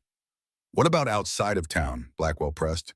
"Any isolated properties where she might have sought shelter?" Colton hesitated. Mason Reed's place was the most likely candidate. remote with a direct path from Apache territory if one knew the mountain trails. But something held him back from mentioning it. Old loyalties, perhaps, or simply caution in the face of a man he instinctively distrusted. There are several homesteads scattered through the valley, he said noncommittally. I plan to check on them anyway after the storm. I'll inquire then. Blackwell studied him for a moment, as if sensing the deliberate omission. I'd be most grateful, he said finally. In fact, I'd be happy to compensate you for any information that leads to the recovery of my property. Say $500. The sum was substantial, more than Colton earned in 6 months as sheriff. That Blackwell would offer it so casually spoke volumes about both his wealth and his desperation. That won't be necessary, Colton said evenly. Just doing my job. The Silver Buck Saloon has rooms available if you're planning to stay in town. Most kind of you, Sheriff. Blackwell nodded, turning back to his horse. We'll be in touch. As the three men moved down the street toward the saloon, Dr. Miller approached again. What was that about? He asked. Nothing good, Colton replied grimly. Change of plans, Doc. I'll ride out to the Reed place alone. The sooner the better. Sarah stood at the kitchen window watching as Nova worked with Hannah in the yard. The snow had melted enough in places to reveal patches of earth, and Nova was showing Hannah how to identify plants that remain green even in winter. Small, hardy herbs that could be used for medicine or flavoring. The past 3 days had seen Nova's integration into their household routine with surprising ease. She helped with cooking and cleaning, continued to care for the now recovering calf, and spent hours teaching Hannah about plants, stars, and Apache stories. Even Sarah, initially wary, had found herself drawn to the quiet strength and gentle wisdom of their visitor. Most surprising was the change in her father. He still spent hours alone, still spoke little, but there was a subtle difference in his demeanor. He watched Nova when he thought no one was looking, with an expression Sarah couldn't quite decipher. Not merely suspicion or assessment, but something more complex. And he had joined them at the dinner table for every meal, occasionally even contributing to the conversation. Last night he had even laughed, a rusty, unpracticed sound, at a story Hannah told about the calf's antics. The sound had frozen them all in momentary shock before Hannah had continued, her face glowing with pleasure at having elicited such a rare response from her father. Movement at the edge of the cleared yard caught Sarah's attention. A rider was approaching, a familiar figure on a dappled gray horse. Sheriff Colton. Sarah's heart sank. His arrival could only complicate their already precarious situation. She hurried to the door. "Pa," she called. "Sheriff Colton's coming." Mason emerged from the barn, wiping his hands on a rag. He saw the approaching rider and his expression tightened. Then he turned toward Hannah and Nova. "Sarah," he said quietly, "get Nova inside. Take her to the root cellar. Quickly, without fuss." Sarah nodded, understanding immediately. "Hannah," she called, "come help me with dinner." Hannah looked up, disappointed at the interruption of her lesson. "But Nova is showing me—" "Now, Hannah," Sarah insisted, her tone brooking no argument. Nova had already understood the situation. She gathered her herbs into a small bundle and followed Hannah toward the house. As they reached the porch, Mason intercepted them. "Sheriff's coming," he said to Nova in a low voice. "Best if he doesn't see you. Sarah will show you where to hide." Nova met his gaze, her dark eyes steady. "You trust this sheriff?" "I trust him to do his job," Mason replied, "which might include looking for you depending on who's been asking questions in town." Nova nodded once, then followed Sarah into the house. Hannah, belatedly realizing the seriousness of the situation, hurried after them without further protest. Mason returned to the yard, positioning himself to greet the approaching rider. His relationship with Robert Colton was complicated by shared history, both the camaraderie of men who had fought side by side and the bitter division of those who had ultimately chosen different paths. They had once been friends, as close as brothers. Now they were cautious acquaintances, bound by memories neither wished to revisit. "Robert," Mason called as the sheriff drew near. "What brings you out this way?"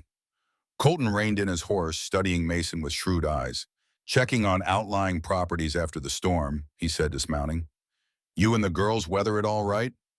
"Well enough. Some fence damage, but the structure's held." Mason gestured toward the house. "Coffee's hot if you want some." Colton nodded, removing his hat as they moved toward the porch. "Appreciate it. Cold ride out here." Inside, Mason poured coffee into 2 tin cups while Colton warmed himself by the fire. Sarah busied herself at the stove, her posture slightly too rigid to be natural. Hannah was nowhere to be seen, presumably still with Nova in the root cellar. "Girls doing all right?" Colton asked, accepting the coffee. "Haven't seen them in town in a while." "They're fine," Mason replied. "Sarah's keeping up with her studies. Hannah's got away with animals.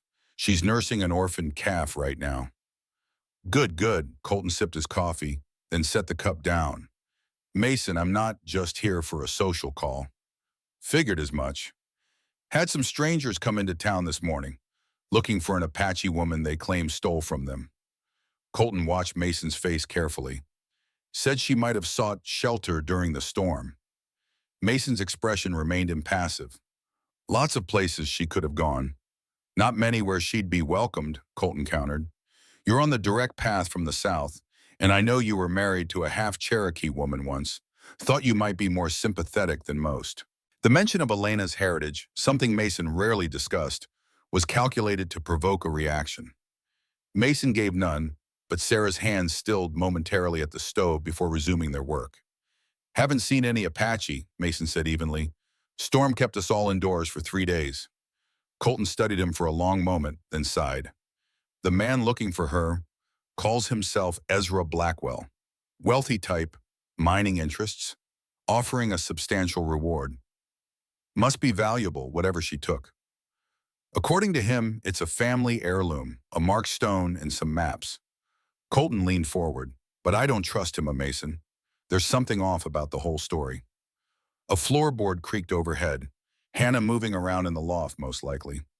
Mason used the momentary distraction to consider his response. "Why are you telling me this, Robert?" he finally asked. "If you think I'm harboring a fugitive, you could just search the place." "I could," Colton agreed. "But I'm not here as the sheriff right now.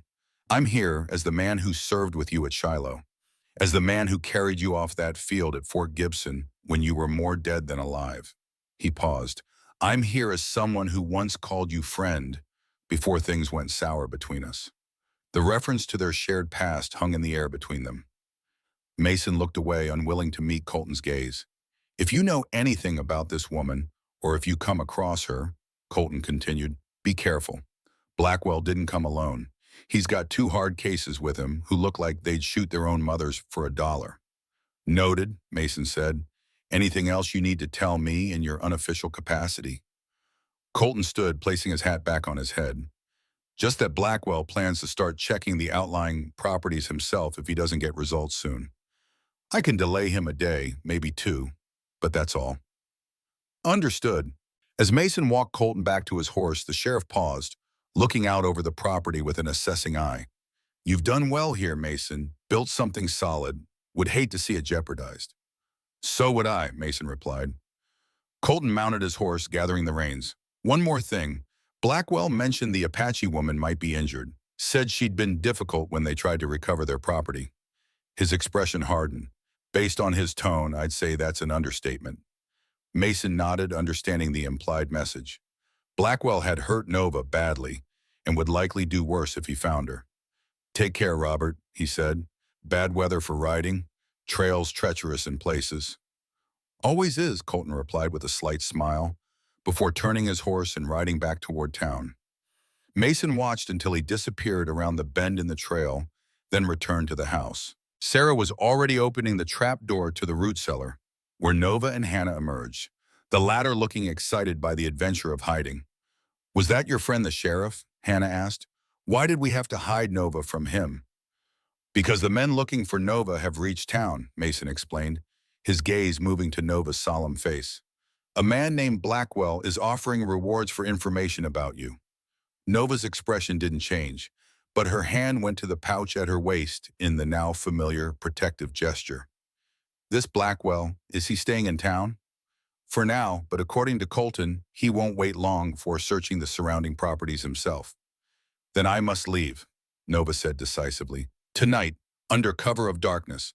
I've brought enough danger to your family already."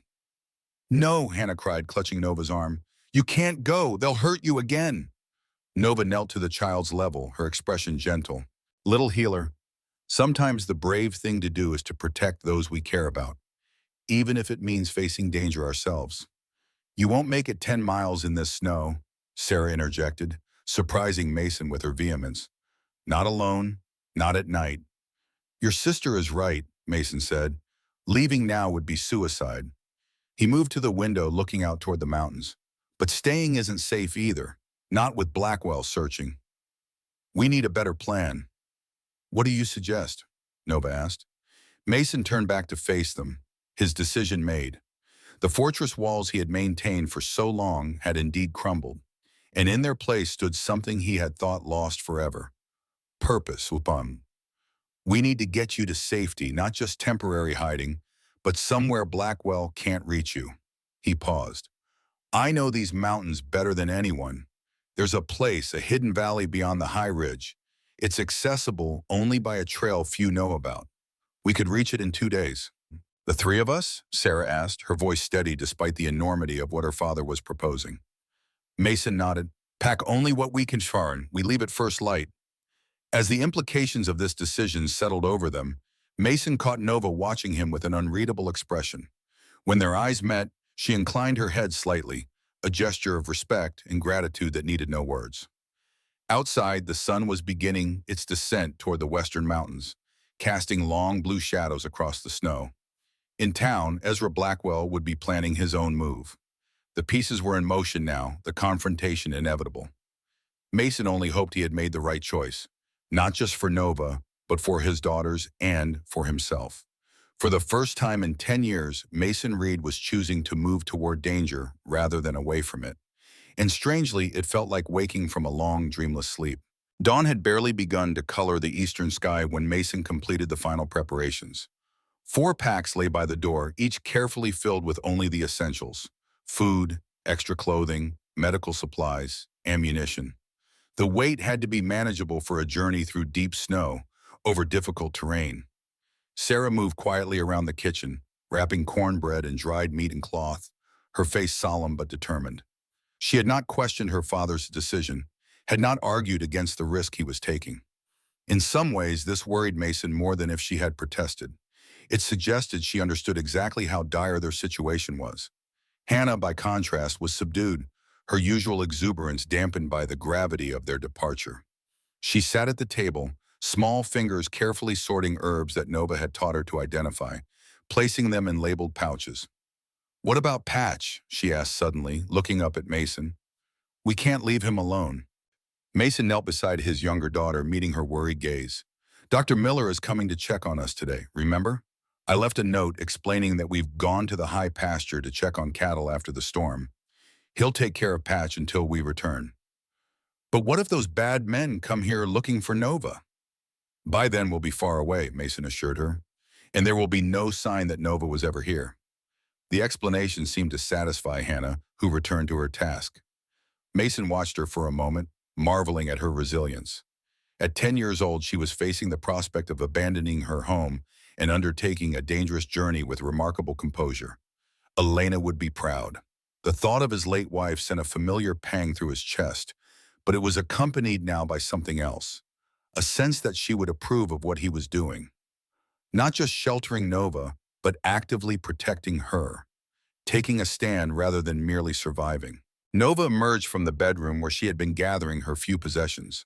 The bruises on her face had faded to yellowish smudges, and she moved without the stiffness of those first days. Her dark eyes met Mason's across the room. The sun rises soon, she said. We should be moving. Mason nodded. Sarah, help Hannah with her coat. Extra layers, it's colder in the high country. As his daughters prepared, Mason stepped outside onto the porch for a final assessment. The temperature had dropped overnight, freezing the top layer of snow into a crust that crunched beneath his boots. The sky was clear, promising another bright day, good for visibility but also making them easier to spot from a distance. They would need to keep to the tree line as much as possible. Nova joined him, her breath clouding in the cold air. Your sheriff friend, she said quietly. Will he guess what you've done? Eventually, Mason scanned the horizon, looking for any sign of movement. But he won't pursue immediately. He'll give us time. You trust him that much, even though you are no longer friends? Mason considered the question. Robert Colton is a complicated man. We've had our differences, but he's fair, and he doesn't trust Blackwell any more than I do. Nova glanced briefly at Mason's arm where the tattoo was hidden beneath his sleeve, but said nothing more about it. Time to go, he said, turning back to the door. The girls are ready. They left as the first rays of sun touched the tops of the pines. Mason led, breaking trail through the crusted snow, with Hannah behind him, then Nova, and Sarah bringing up the rear with the rifle. They moved in silence, conserving energy, their breath forming white clouds that hung briefly in the still air before dissipating. Mason had chosen their route carefully. Rather than taking the main trail that eventually led to town, they headed west, toward a narrow ravine that cut through the foothills. It was a longer path to the hidden valley, but one less likely to be watched or followed. The going was difficult from the start. The snow depth varied unpredictably, in some places merely ankle deep, in others reaching past their knees. Hannah struggled the most, her short legs laboring through the deeper drifts. After the third time she stumbled, Mason lifted her onto his shoulders, ignoring her protest that she could manage. Save your strength, he told her. The ravine will be easier walking. By midday, they had reached the entrance to the ravine, a narrow gap between towering rock walls that rose nearly 100 feet on either side. The snow here was shallower, scoured by wind that funneled through the natural corridor. They paused to rest, drinking from canteens and eating small portions of the food Sarah had packed. How far to this hidden valley? Nova asked, surveying the path ahead. At this pace, we'll reach the high ridge by tomorrow afternoon, Mason replied. The valley lies just beyond. There's a cave system halfway up where we can shelter for the night. Sarah, who had been scanning their back trail with the attentiveness Mason had taught her, suddenly tensed. Pa, she said quietly. Riders, at least 3, coming fast from the direction of town. Mason rose immediately, moving to where Sarah stood. In the distance, barely visible against the white landscape, dark figures on horseback moved with purpose toward their cabin. Even at this distance, Mason could see they were following the tracks that led from his property, tracks that would eventually reveal their westward turn. Is it the sheriff? Hannah asked, her voice small. No, Mason said grimly. Sheriff wouldn't bring a posse this soon. That's Blackwell. Nova's face hardened. He moves faster than we anticipated. And he'll move faster still once he finds our trail, Mason said. We need to pick up our pace. As they gathered their packs to continue, Nova paused, her hand on Mason's arm. There's something I haven't told you, she said, her voice low enough that the girls couldn't hear. About Blackwell, about why he's so determined.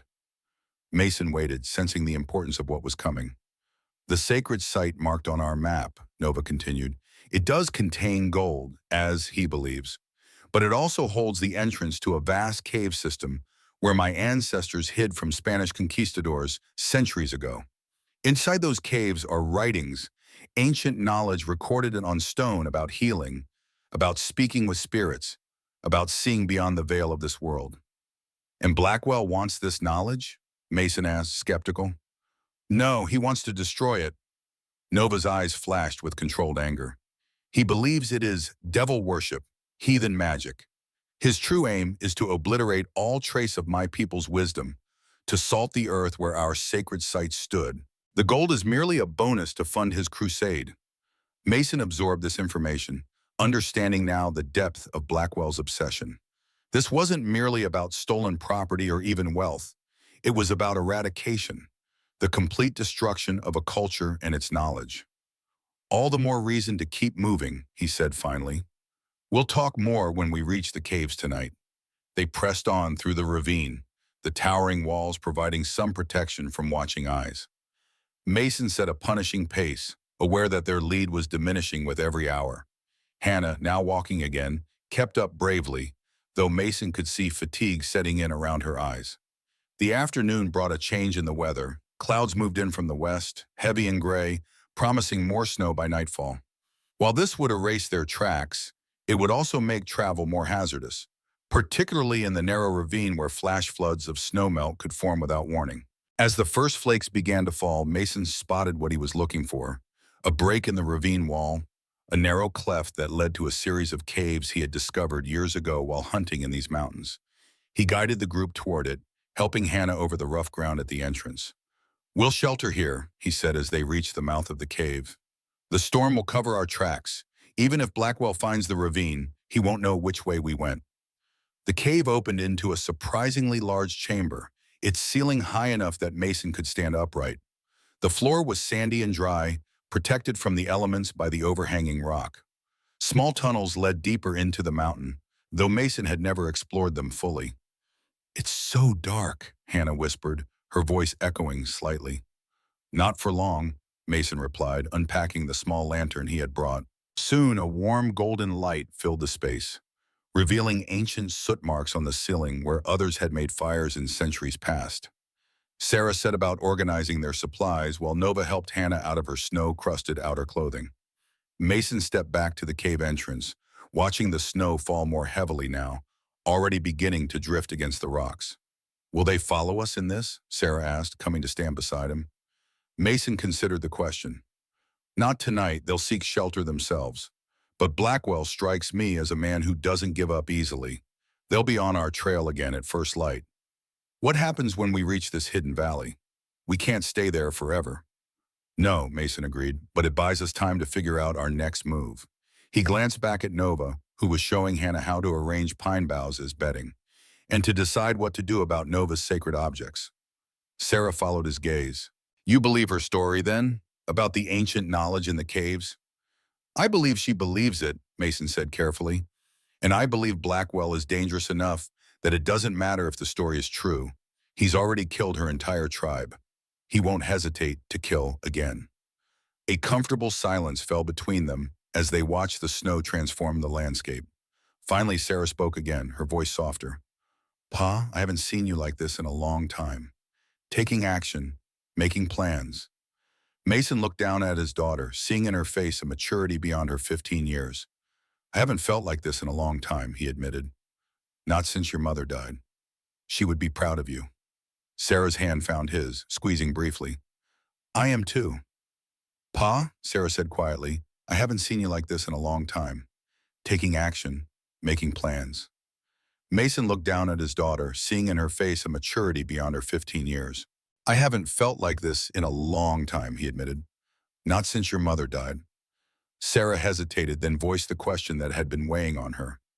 "Is it because of Nova?" Mason seemed surprised by the directness of her question. "Partly," he acknowledged, "but it's more than that. It's like waking up after a long sleep." Sarah nodded, processing his words. "I was afraid at first," she confessed. "Not just of the danger she brought, but of how she was changing you. I've been taking care of our family for so long, I didn't know if I could trust someone else to—" She trailed off, unable to articulate the complex emotions. "To matter to us?" Mason finished gently. "Yes." Sarah looked toward Nova, who was showing Hannah how to arrange the pine boughs. "But I've been watching her. The way she respects our ways but shares her own. How she never tries to replace Mom, but still cares for us. She's strong in a way that reminds me of the stories you used to tell about Mom." "Your mother would have liked her," Mason said softly. Sarah's eyes glistened with unexpected tears.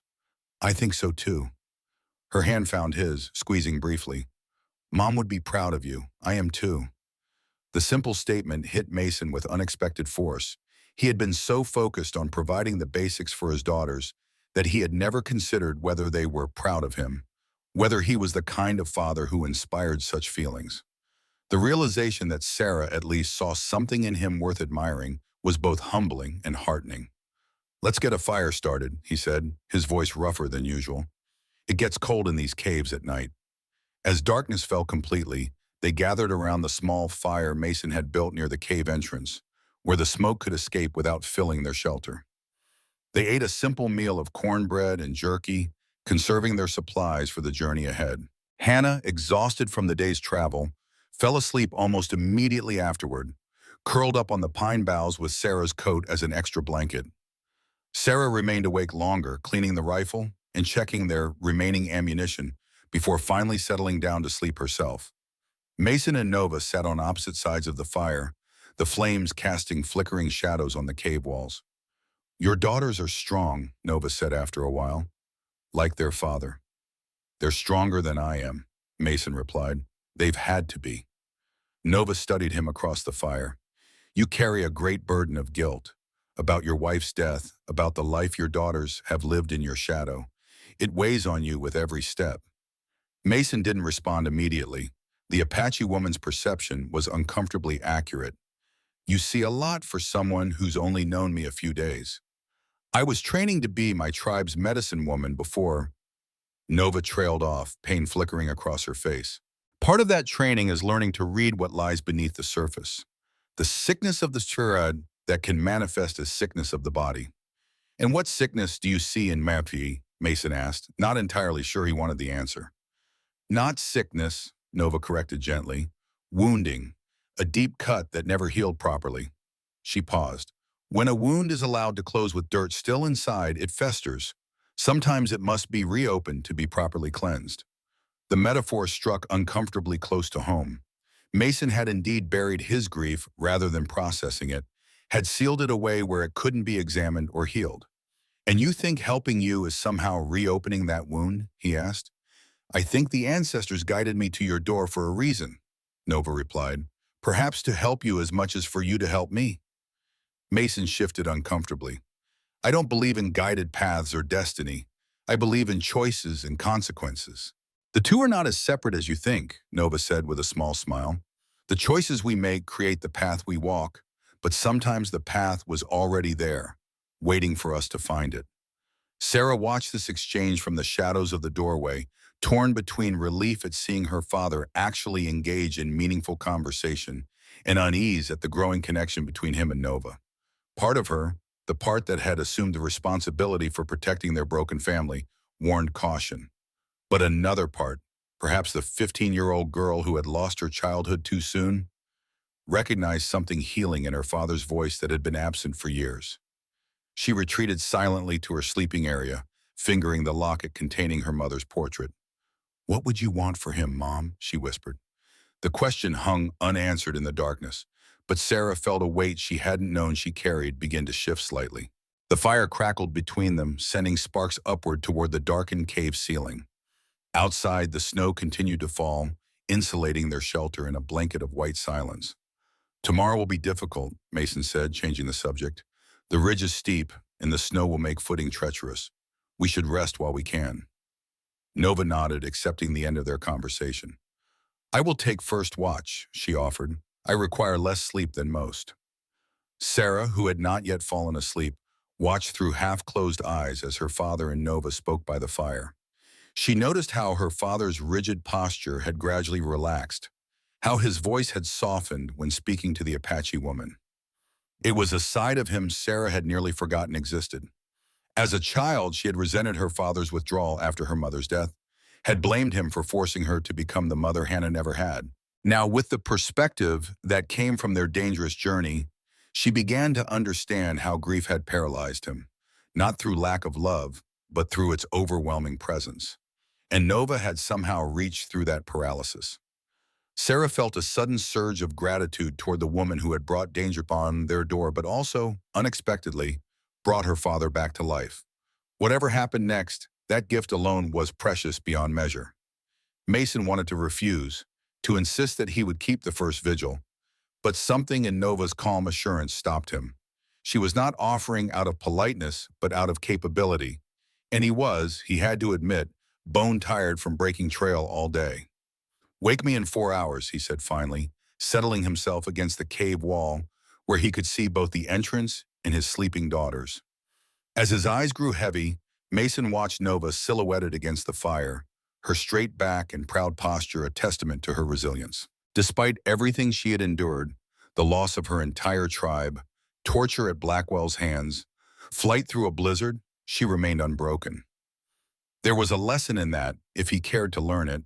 His last thought before sleep claimed him was that perhaps Elena had sent Nova to them after all, not through mystical means, but through the simple alignment of need and circumstance, of wounds that echoed one another and strengths that complemented perfectly.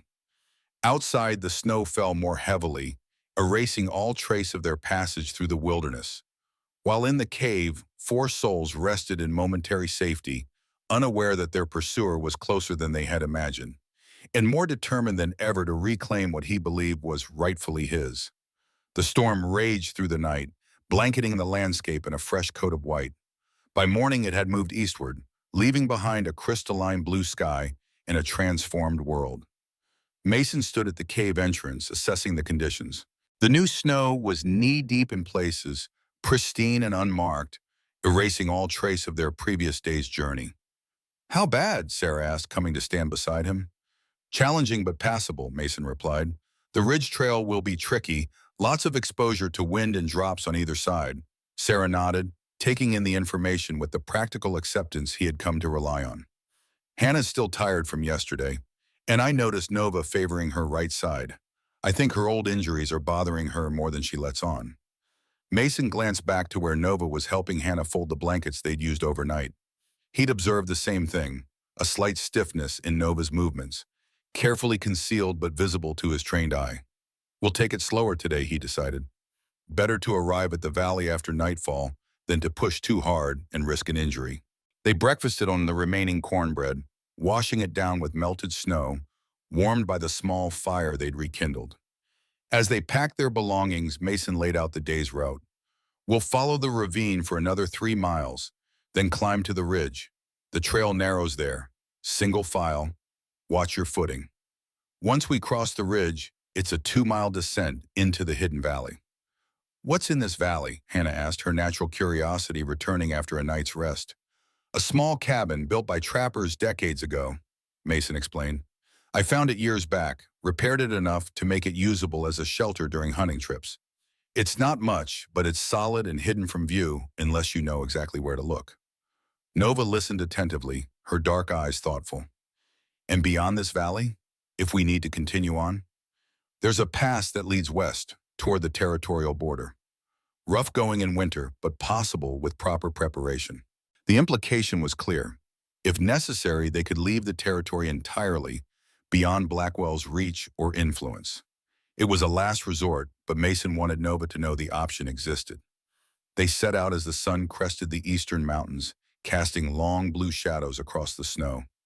Mason again took the lead, breaking trail through the fresh powder, setting a deliberate but sustainable pace. Hannah followed, then Nova, with Sarah bringing up the rear, rifle at the ready. They moved in silence, conserving energy, each lost in their own thoughts. The ravine gradually widened, its walls becoming less steep as they approached the point where they would begin their ascent to the ridge. Mason called a brief halt, allowing everyone to catch their breath and drink from their canteens. "The climb begins just ahead," he said, pointing to a faint line that zigzagged up the northern wall of the ravine. "It's an old game trail, narrow but manageable. Watch for loose rocks under the snow." As they prepared to continue, Sarah suddenly stiffened, her head turning sharply to look back the way they had come. "Pa," she said quietly, urgency in her voice. "I heard something." Mason motioned for everyone to be still, straining his ears. For several seconds, there was nothing but the soft sigh of wind through the pines. Then he heard it too, the distant but unmistakable sound of voices carried on the clear mountain air. "How far?" he asked Sarah. "Can't tell exactly. The ravine carries sound strangely, but close enough to hear, maybe half a mile." Mason made a quick calculation. Blackwell and his men had found the ravine despite the storm, which meant they were better trackers than he'd given them credit for. Or perhaps they had local knowledge he hadn't anticipated. "Change of plans," he said decisively. "We climb now, but not on the trail." Hannah struggled with the height, but persevered with determination beyond her years, her small face set in concentration. They were perhaps halfway up when the voices became clearer.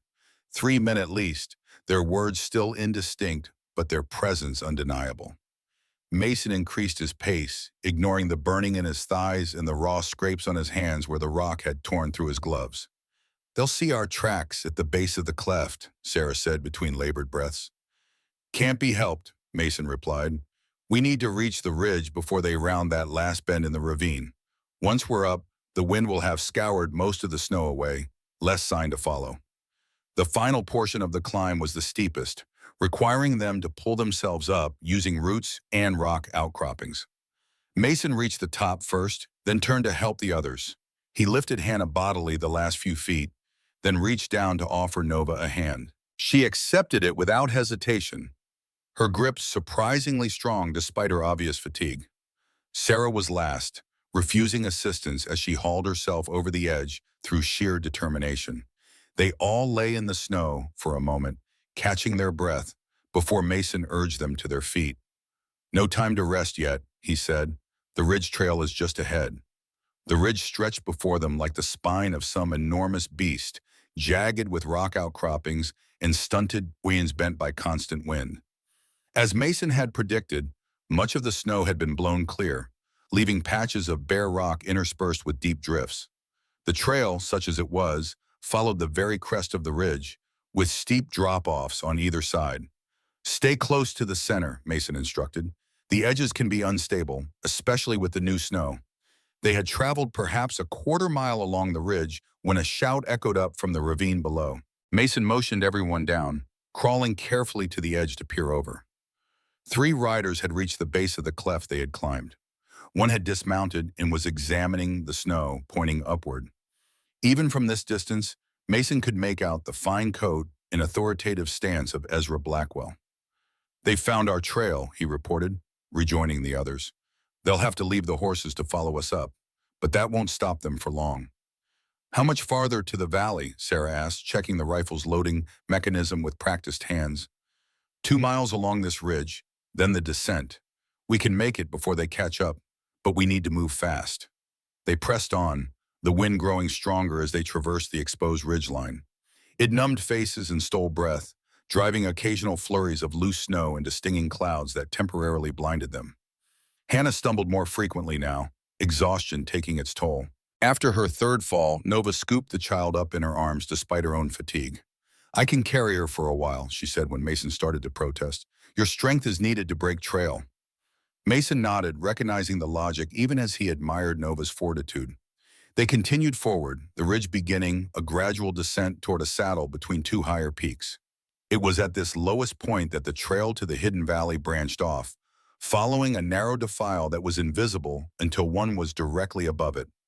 They had almost reached this crucial juncture when a shot rang out, the report echoing off the surrounding mountains. The bullet struck rocks several yards behind them, sending chips flying. "Down," Mason ordered, pulling Sarah and Nova, still carrying Hannah, behind a large boulder. Another shot followed, closer this time. "They've reached the ridge," Sarah said, her voice remarkably steady. "But they're still too far for accurate shooting." Mason assessed their position. They were perhaps 500 yards from the entrance to the defile, close, but still exposed to fire if they attempted to cross the open ground that remained. "We need a diversion," he said, his mind racing through options. "Something to keep them pinned down while the rest of you make it to the valley trail." Nova's eyes widened in understanding. "You mean to stay behind?" "Just long enough to buy you time," Mason confirmed. "Sarah knows the way from here. The cabin has supplies, enough to last a week or more. I'll join you by nightfall." "No," Nova said firmly. "This is my fight, not yours. Your daughters need you." "And they need you to reach safety," Mason countered. "You're the one Blackwell wants. If he sees me, he might assume you've gone in another direction."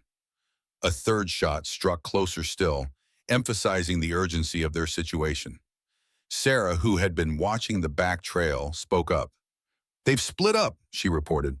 2 continuing along the ridge, 1 circling lower down. "They're trying to surround us." Mason made his decision. "Sarah, take your sister and Nova. Follow the defile all the way down. Don't stop until you reach the cabin. Bar the door and windows."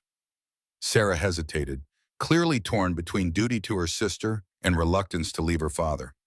Mason placed a hand on her shoulder. "I'll be right behind you," he promised. "But I need to know you 3 are safe first." After a moment, Sarah nodded. "Be careful, Pa." Mason turned to Nova, who still held Hannah in her arms. The child's face was buried against Nova's shoulder, small body trembling with cold and fear. "Keep them safe," Mason said quietly. Nova met his gaze, something unspoken passing between them. "I will protect them with my life," she vowed, "but you must return to us." "I will." Mason waited until they were ready to move, then positioned himself to provide covering fire. "Go now. Stay low, I'll draw their attention." As Sarah led Nova and Hannah toward the defile entrance, Mason raised the rifle and fired two quick shots in the direction of their pursuers. He was rewarded with shouts and a temporary cessation of enemy fire. He fired again, then quickly repositioned behind a different boulder, anticipating return fire. It came immediately, a barrage that chipped away at his previous position. Mason allowed himself a grim smile. They were focused entirely on him now, giving the others the chance they needed to reach the valley trail. He fired once more, then glanced back to confirm his family had disappeared into the defile. What he saw instead froze his blood. Hannah had broken away from Nova and was running back toward him, her small figure stark against the snow. "Pa," she cried. "Pa, don't stay!" Mason abandoned his cover, sprinting toward his daughter with desperate speed. Behind him, he heard shouts of triumph as their pursuers spotted the movement. A bullet kicked up snow just feet from where he ran. "Hannah, down!" he yelled. But the child kept coming, her face streaked with tears. He reached her just as another shot rang out. Mason swept Hannah into his arms, turning his back to shield her with his body, fully expecting to feel the impact of a bullet. Instead, he heard a grunt of pain from behind him, followed by the clatter of a falling rifle. Mason turned to see one of Blackwell's men clutching his shoulder, blood seeping between his fingers. Further back along the ridge, Sheriff Colton stood with his rifle raised, a tendril of smoke still rising from the barrel. "Reed," Colton shouted, "get the hell out of there!"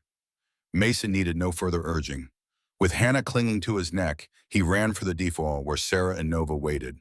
Behind him, more shots were exchanged, Colton providing covering fire as the remaining pursuers sought shelter. As he reached the entrance to the narrow passage, Mason cast one last glance back.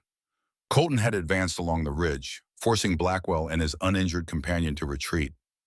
The sheriff raised a hand briefly in Mason's direction, a gesture of acknowledgement and perhaps forgiveness for old wrongs. Then Mason was in the defile, hurrying down the steep path toward the hidden valley and whatever confrontation awaited them there. The hidden valley opened before them like a revelation, protected on all sides by towering cliffs, inaccessible only through the narrow defile they had just ascended. It was a natural fortress. Ancient pines stood sentinel along its perimeter, their branches heavy with snow. A frozen creek meandered through the center, its ice gleaming in the late afternoon light. Mason carried Hannah across the valley floor, following Sarah and Nova toward a small cabin nestled against the western cliff face. The structure was nearly invisible from a distance, its weathered logs and snow-covered roof blending into the surrounding landscape. "Pa," Hannah whispered against his neck, her voice trembling. "I'm sorry I ran back. I was scared for you." "I know, little one," Mason replied, holding her tighter. "But you must listen to me next time. It's too dangerous to disobey when we're in trouble." The child nodded solemnly. "Sheriff Colton saved us, didn't he?" He did. Mason still couldn't quite believe it himself. Robert Colton had followed them into the mountains, presumably alone, and had intervened at the critical moment. Why? To uphold the law, certainly, but there seemed to be more to it, something personal in the way he had positioned himself between Mason's family and danger. They reached the cabin as the sun began its descent behind the western ridge. Mason set Hannah down gently, then helped Sarah push open the heavy wooden door. Inside, it was cold and musty from disuse, but structurally sound. A stone fireplace dominated one wall, a rough-hewn table and chairs occupied the center, and simple bunks lined the back wall. "It's not much," Mason said, "but it will keep us safe and warm." Sarah immediately set about organizing their belongings, while Nova helped Hannah out of her snow-encrusted outer clothing. Mason checked the cabin's sparse supplies, some dry firewood, basic cooking utensils, several wool blankets stored in a cedar chest to protect them from mice. "We should get a fire started," he said, moving to the hearth. "Night comes early in these mountains, and the temperature will drop quickly." As he arranged kindling in the fireplace, Mason's mind raced with questions. Had Colton managed to delay Blackwell and his remaining man? For how long? Would the sheriff follow them to the valley, or return to town to gather reinforcements? And perhaps most pressing, what was their next move? The fire caught easily, hungry flames consuming the dry pine. Soon warmth began to spread through the small space, bringing with it a measure of comfort and safety. Sarah melted snow in a pot for drinking water, while Nova unpacked the remaining food supplies. "Mason," Nova said quietly, coming to kneel beside him at the hearth, Your sheriff friend, can he be trusted completely? Mason considered the question. Colton and I have history, not all of it good, but he's an honorable man in his way. He wouldn't have intervened if he sided with Blackwell. Yet he came to your cabin asking about me, Nova pointed out, following Blackwell's instructions. Doing his job, Mason corrected. There's a difference. Nova didn't look entirely convinced, but nodded her acceptance. What happens now? Blackwell knows where we were headed. Even if your friend delayed him, he will come. Mason knew she was right. The hidden valley was defensible, but it was also a potential trap if Blackwell brought enough men. They needed to make decisions quickly. We rest tonight, he said. At first light, we assess our options. Depending on whether Colton returns, we may need to continue west, across the territorial border. Nova reached for her ever-present pouch, opening it to remove the marked stone and the small piece of hide with faded drawings. These are what Blackwell seeks so desperately. The map showing the location of our sacred site and the key to interpreting it. She ran her fingers over the stone's etched surface. Perhaps I should continue alone. Draw him away from your family. That's not going to happen, Mason said firmly.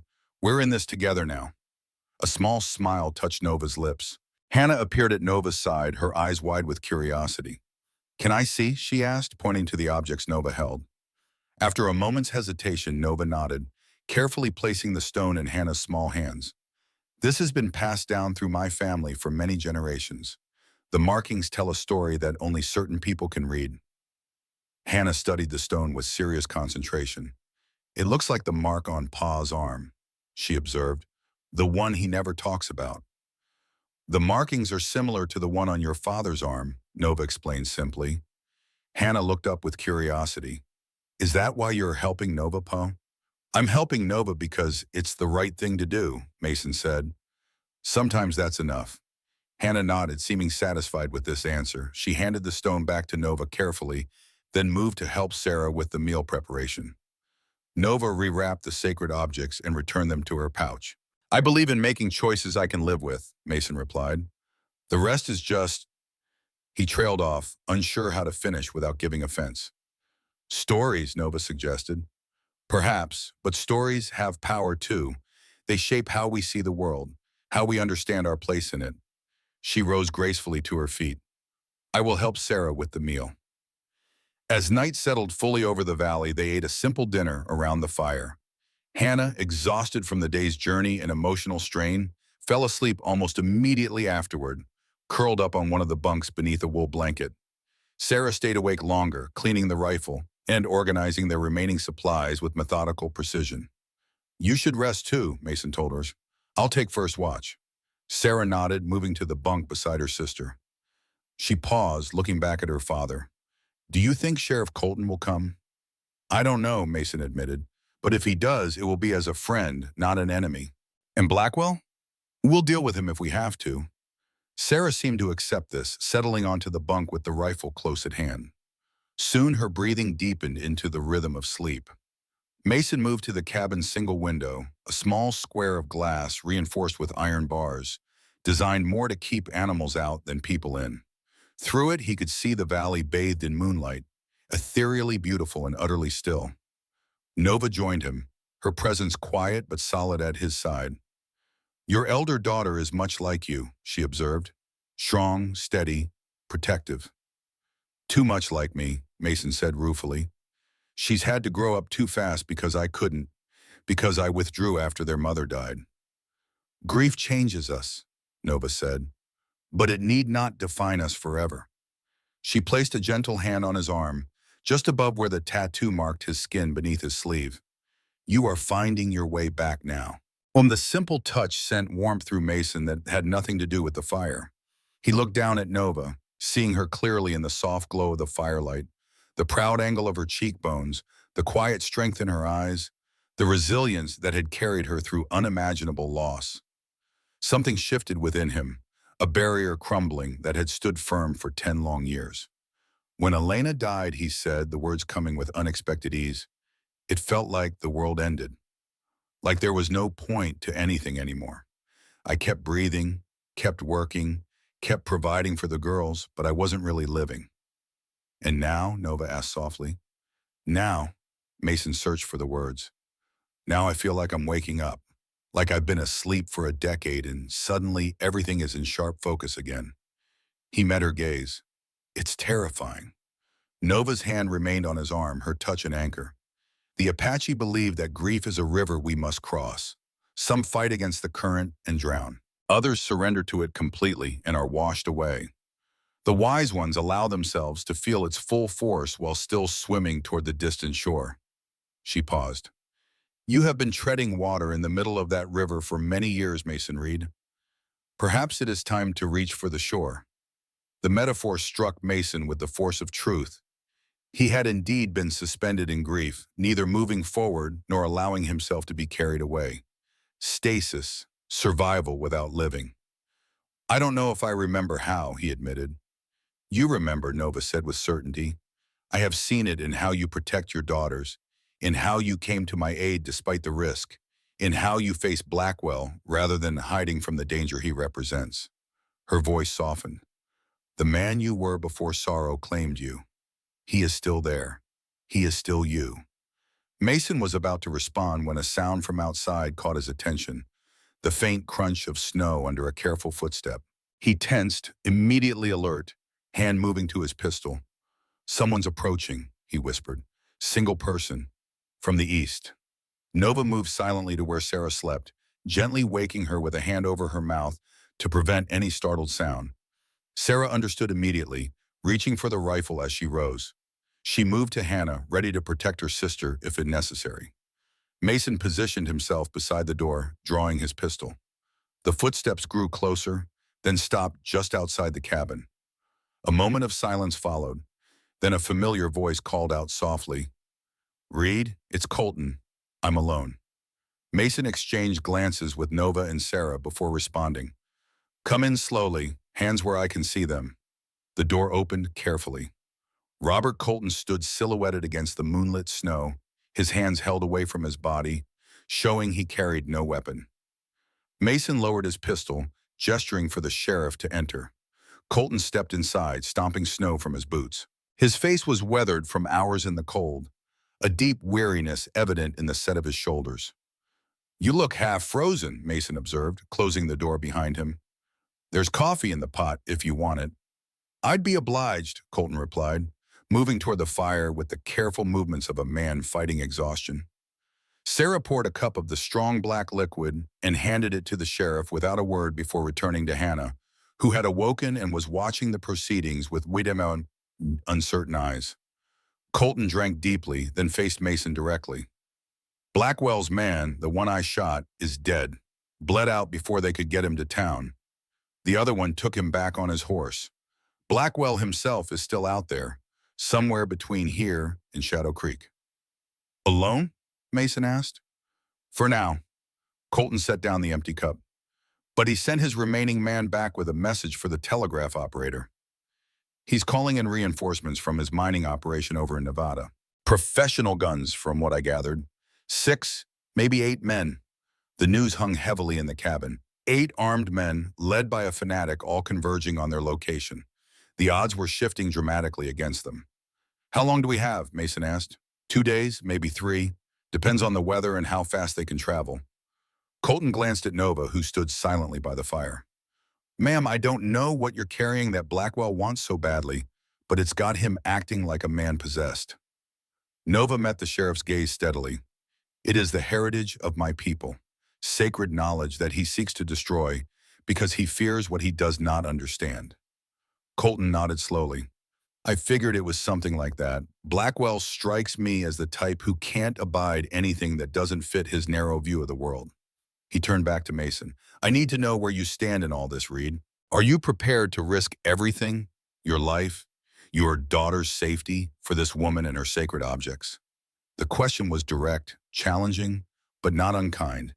It cut to the heart of Mason's transformation over the past days, from a man existing in numb isolation to one who had chosen to take a stand, to protect someone who needed protection, regardless of the path. I am, Mason said simply. A ghost of a smile touched Colton's tired face. Then it seems we've come full circle, you and I. Back to Fort Gibson, standing against injustice together instead of divided by it. The reference to their shared past, the incident that had driven them apart years ago, was unexpected. At Fort Gibson, Mason had defied orders to protect an Apache family from soldiers intent on removing them from their ancestral land. Colton, bound by duty in the chain of command, had stood with the military. The resulting confrontation had left both men wounded, physically and otherwise. "You've changed, Robert," Mason observed. "So have you." Colton looked around at the small cabin, at Sarah and Hannah, at Nova standing proud despite all she had endured. "I think I'm starting to understand why." In that moment, something shifted between the two men, not a return to their former friendship, but perhaps the beginning of a new understanding, built on shared purpose rather than shared history. Sarah, sitting beside Hannah on the bunk, witnessed the exchange between her father and the sheriff with a sense of wonder. The world she had known, small, isolated, defined by loss and routine, was expanding before her eyes. Her father was reconnecting not just with Nova, but with his past, with parts of himself she had never fully known. She caught Nova's gaze across the room and offered a small but genuine smile. Not the polite, careful expression she had maintained until now, but one of understanding and nascent trust. Nova returned it with a slight nod that conveyed mutual respect between two strong women who had each carried burdens far beyond their years. Sarah realized then that she wasn't losing her place in the family as she had feared. Rather, she was being given the chance to be something she had missed for too long. Not just a surrogate parent, but a daughter, a sister, a young woman with her own future. And Nova, far from being a threat to their family circle, was helping to complete it. "We need a plan," Mason said. "2 days isn't much time." Colton nodded grimly. "No, it isn't, but it might be enough if we're smart about it." He moved to the rough table at the center of the cabin. "Let's figure this out together." As they gathered around the table, Mason felt something he hadn't experienced in years. The sensation of pieces falling into place, of a circle finally closing. A circle of healing, of purpose, of return from the wilderness of grief to the land of the living.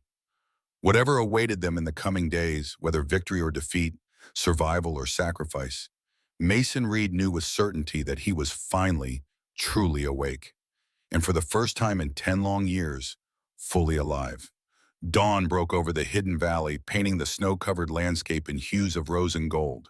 Inside the cabin, Mason, Colton, and Nova huddled around the rough wooden table, their faces grave as they finalized their strategy.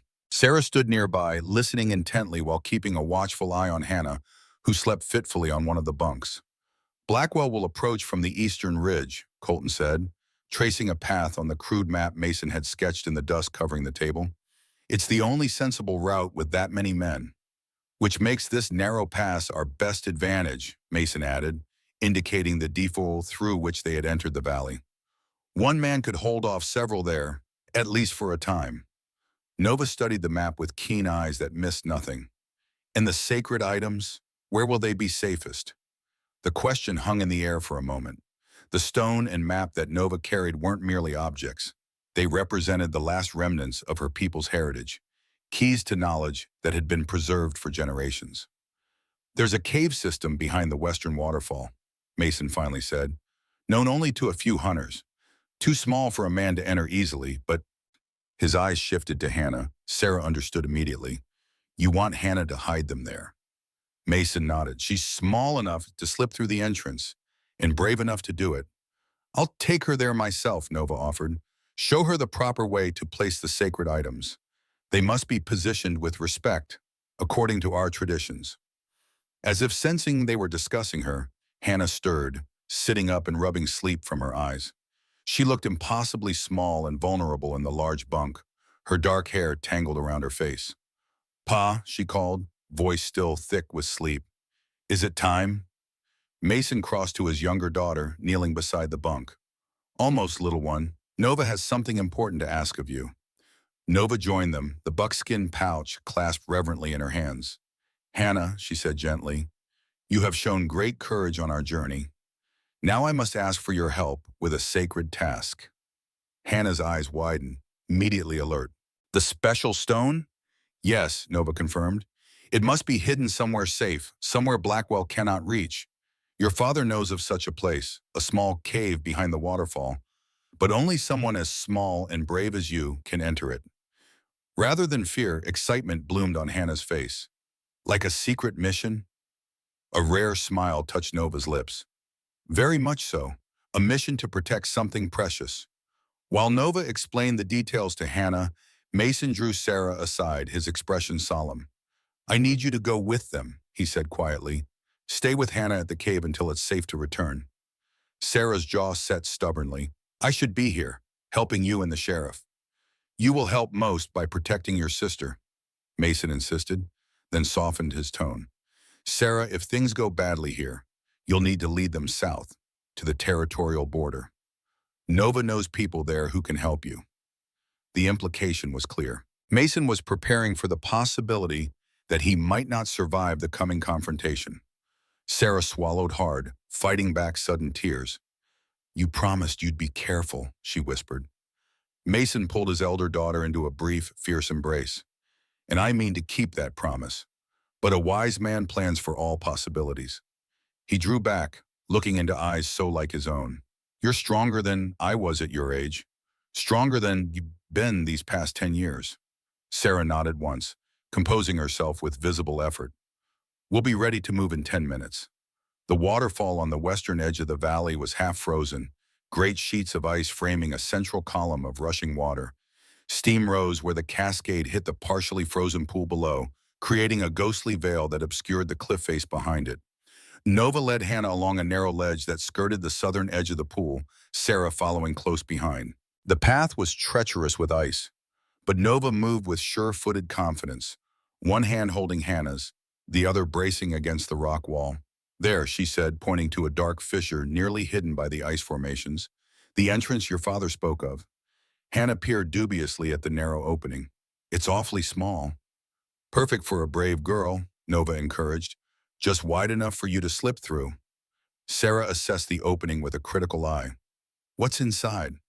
Your father said it opens into a larger chamber, Nova explained, with a stone altar of sorts, likely a formation shaped by water over centuries. That is where the sacred items must rest. After a brief hesitation, Hannah nodded resolutely. I'll do it. Nova knelt before the child, opening her pouch with ceremonial deliberation. She withdrew the marked stone and the small piece of hide with faded drawings. When you place these inside, she instructed, you must set them with the stone atop the map, both facing east toward the rising sun. She demonstrated the positioning. And you must say these words. She taught Hannah a short phrase in Apache, making her repeat it until the pronunciation was correct. What do they mean? Hannah asked. They mean, guardian of the ancestors, protect this knowledge until it is time for the circle to renew. Nova translated. Hannah practiced the phrase once more, then carefully took the sacred items, cradling them against her chest. I won't let you down, she promised. I know you won't, little healer, Nova said softly. With Sarah's help, Hannah wriggled through the narrow opening, disappearing into the darkness beyond. The minutes that followed were agonizing for the two women waiting outside. Finally, Hannah's small voice called out, confirming she had found the inner chamber and placed the items as instructed. When she emerged, wet but triumphant, there was a new gravity to her young face, as if the responsibility had aged her slightly. It's done, she said simply. Nova touched Hannah's cheek in a gesture of blessing. You have honored my people today. They would call you small, courageous one. A distant crack echoed across the valley. A rifle shot. All three froze, heads turning toward the eastern ridge where Mason and Colton waited. They're here, Sarah said grimly. Mason lay prone behind a fallen pine near the entrance to the defile, Winchester rifle ready. Beside him, Colton checked his ammunition one last time. Neither man spoke. There was nothing left to say. Their plan was simple by necessity. Use the narrow approach to bottleneck Blackwell's men, take out as many as possible before they could establish a foothold in the valley. The first sign of their arrival was subtle. A shower of pebbles dislodged from above, clattering down the slope.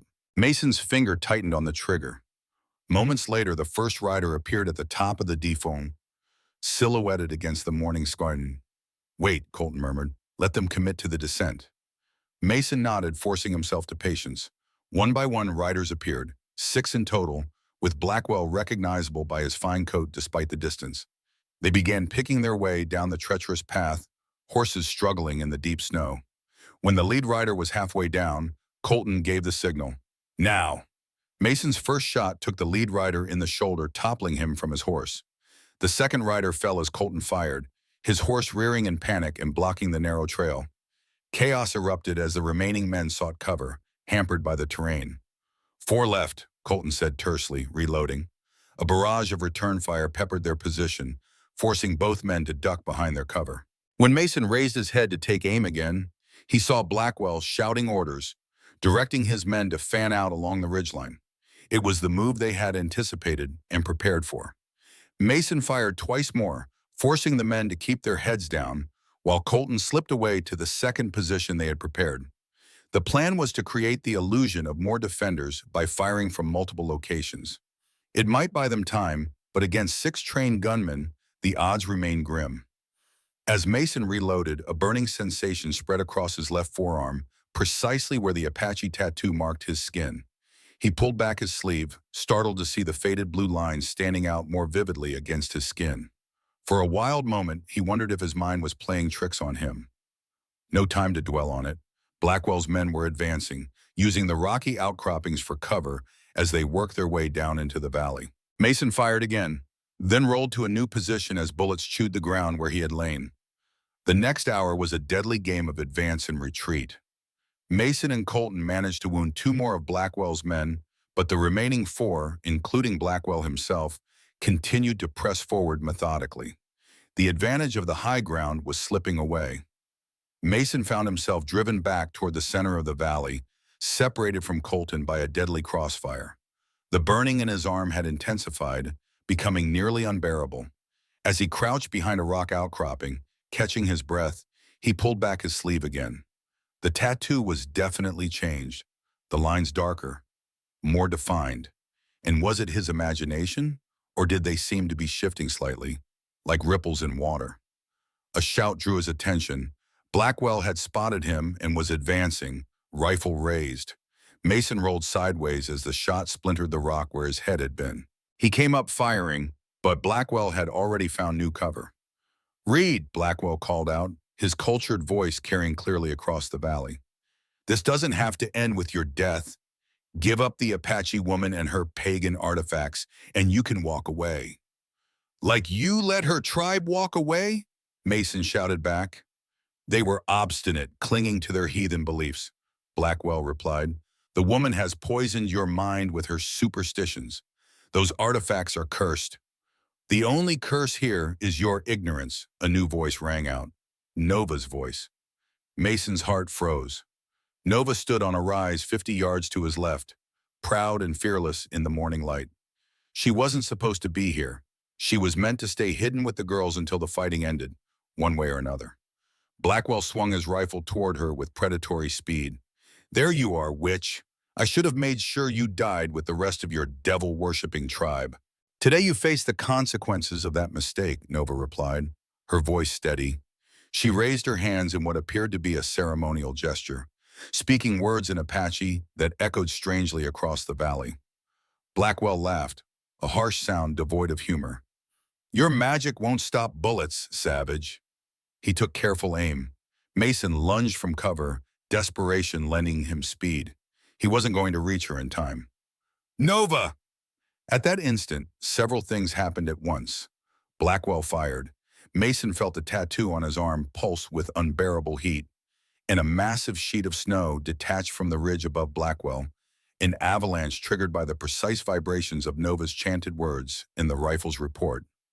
Blackwell had just enough time to look up, eyes widening in horrified realization, before the wall of snow engulfed him and his remaining men.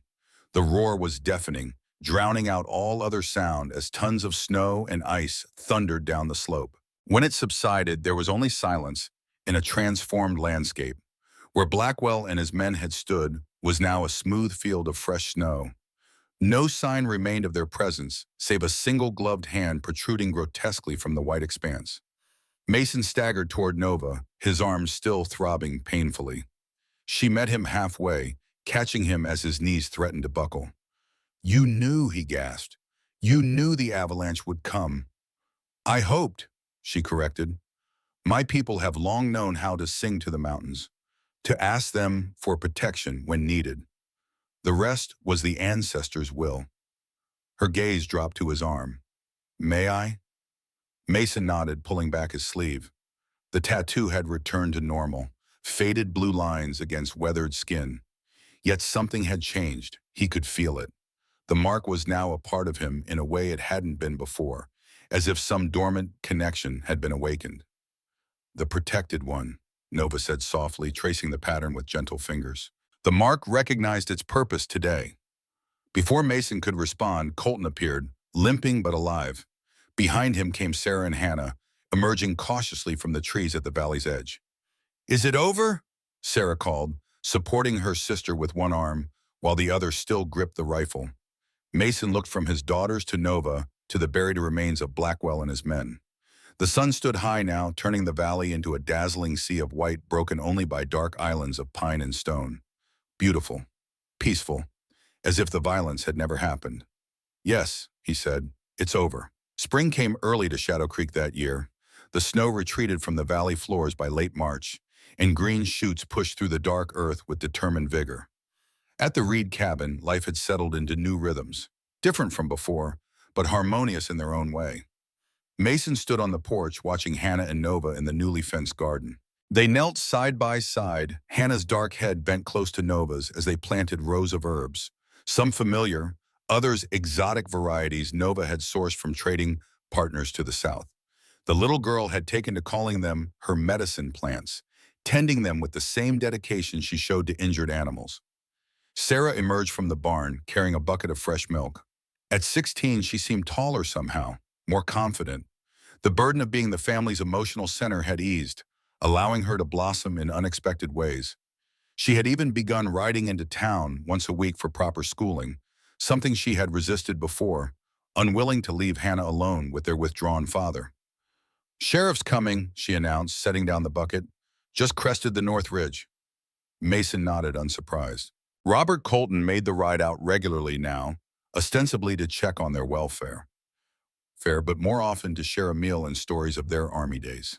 The good ones, not the dark memories that had driven them apart. The bond between them had been reforged, stronger now for having been broken and mended.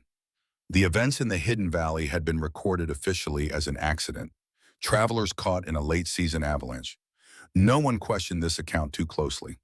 The people of Shadow Creek had their suspicions about the Apache woman now living openly at the Reed Ranch. But Colton's evident approval silenced most gossip. As for the sacred artifacts, they remained hidden in the cave behind the waterfall, visited regularly by Nova and Hannah for ceremonies of remembrance and gratitude. Nova had begun teaching both girls the language and traditions of her people, ensuring that something of the Apache wisdom would survive. Mason descended the porch steps as Colton's horse trotted into the yard. The sheriff dismounted with a grin, reaching into his saddlebag. "Mail day," he announced, pulling out several envelopes, including one from that Apache settlement in Arizona territory that Nova's been corresponding with. Nova looked up from her planting, eyes bright with interest. She had discovered distant cousins from a related tribe living near the territorial border and had established contact, sharing what remained of her people's knowledge in exchange for their support in preserving it. As the others gathered around to see the mail, Mason hung back slightly, watching them. His family expanded now, richer for the addition of Nova and the renewed presence of old friends. The hollow emptiness that had been his constant companion for a decade was gone, replaced by something he had almost forgotten how to recognize: contentment. Later that evening, after the girls had gone to bed and Colton had ridden back to town, Mason and Nova sat on the porch, watching the stars emerge. The spring air carried the scent of pine and new growth, clean and promising. "I dreamed of Elena last night," Mason said quietly. It was the first time he had spoken his late wife's name without pain. She was standing in a field of wildflowers, smiling. She looked at peace. Nova's hand found his in the darkness. "The Apache believe our loved ones never truly leave us. They watch over us from the spirit world, guiding our steps when we lose our way." "Like she guided you to our door that night in the snowstorm?" Mason asked, only half joking. Perhaps. Nova smiled, the expression visible even in the dim light. The circle of life has many mysteries. We see only a small part of its pattern. Mason looked down at their joined hands, then up at the star-filled ski. The tattoo on his arm, yeah. The mark of the protected one seemed to warm slightly, a gentle reminder of connections that transcended understanding. Whatever pattern brought us together, he said, I'm grateful for it. Nova leaned against his shoulder, her presence solid and real and infinitely precious. Above them, the stars wheeled in their ancient courses, bearing silent witness to endings and beginnings, to circles broken and remade, to the enduring resilience of the human heart that learns, at last, to beat again.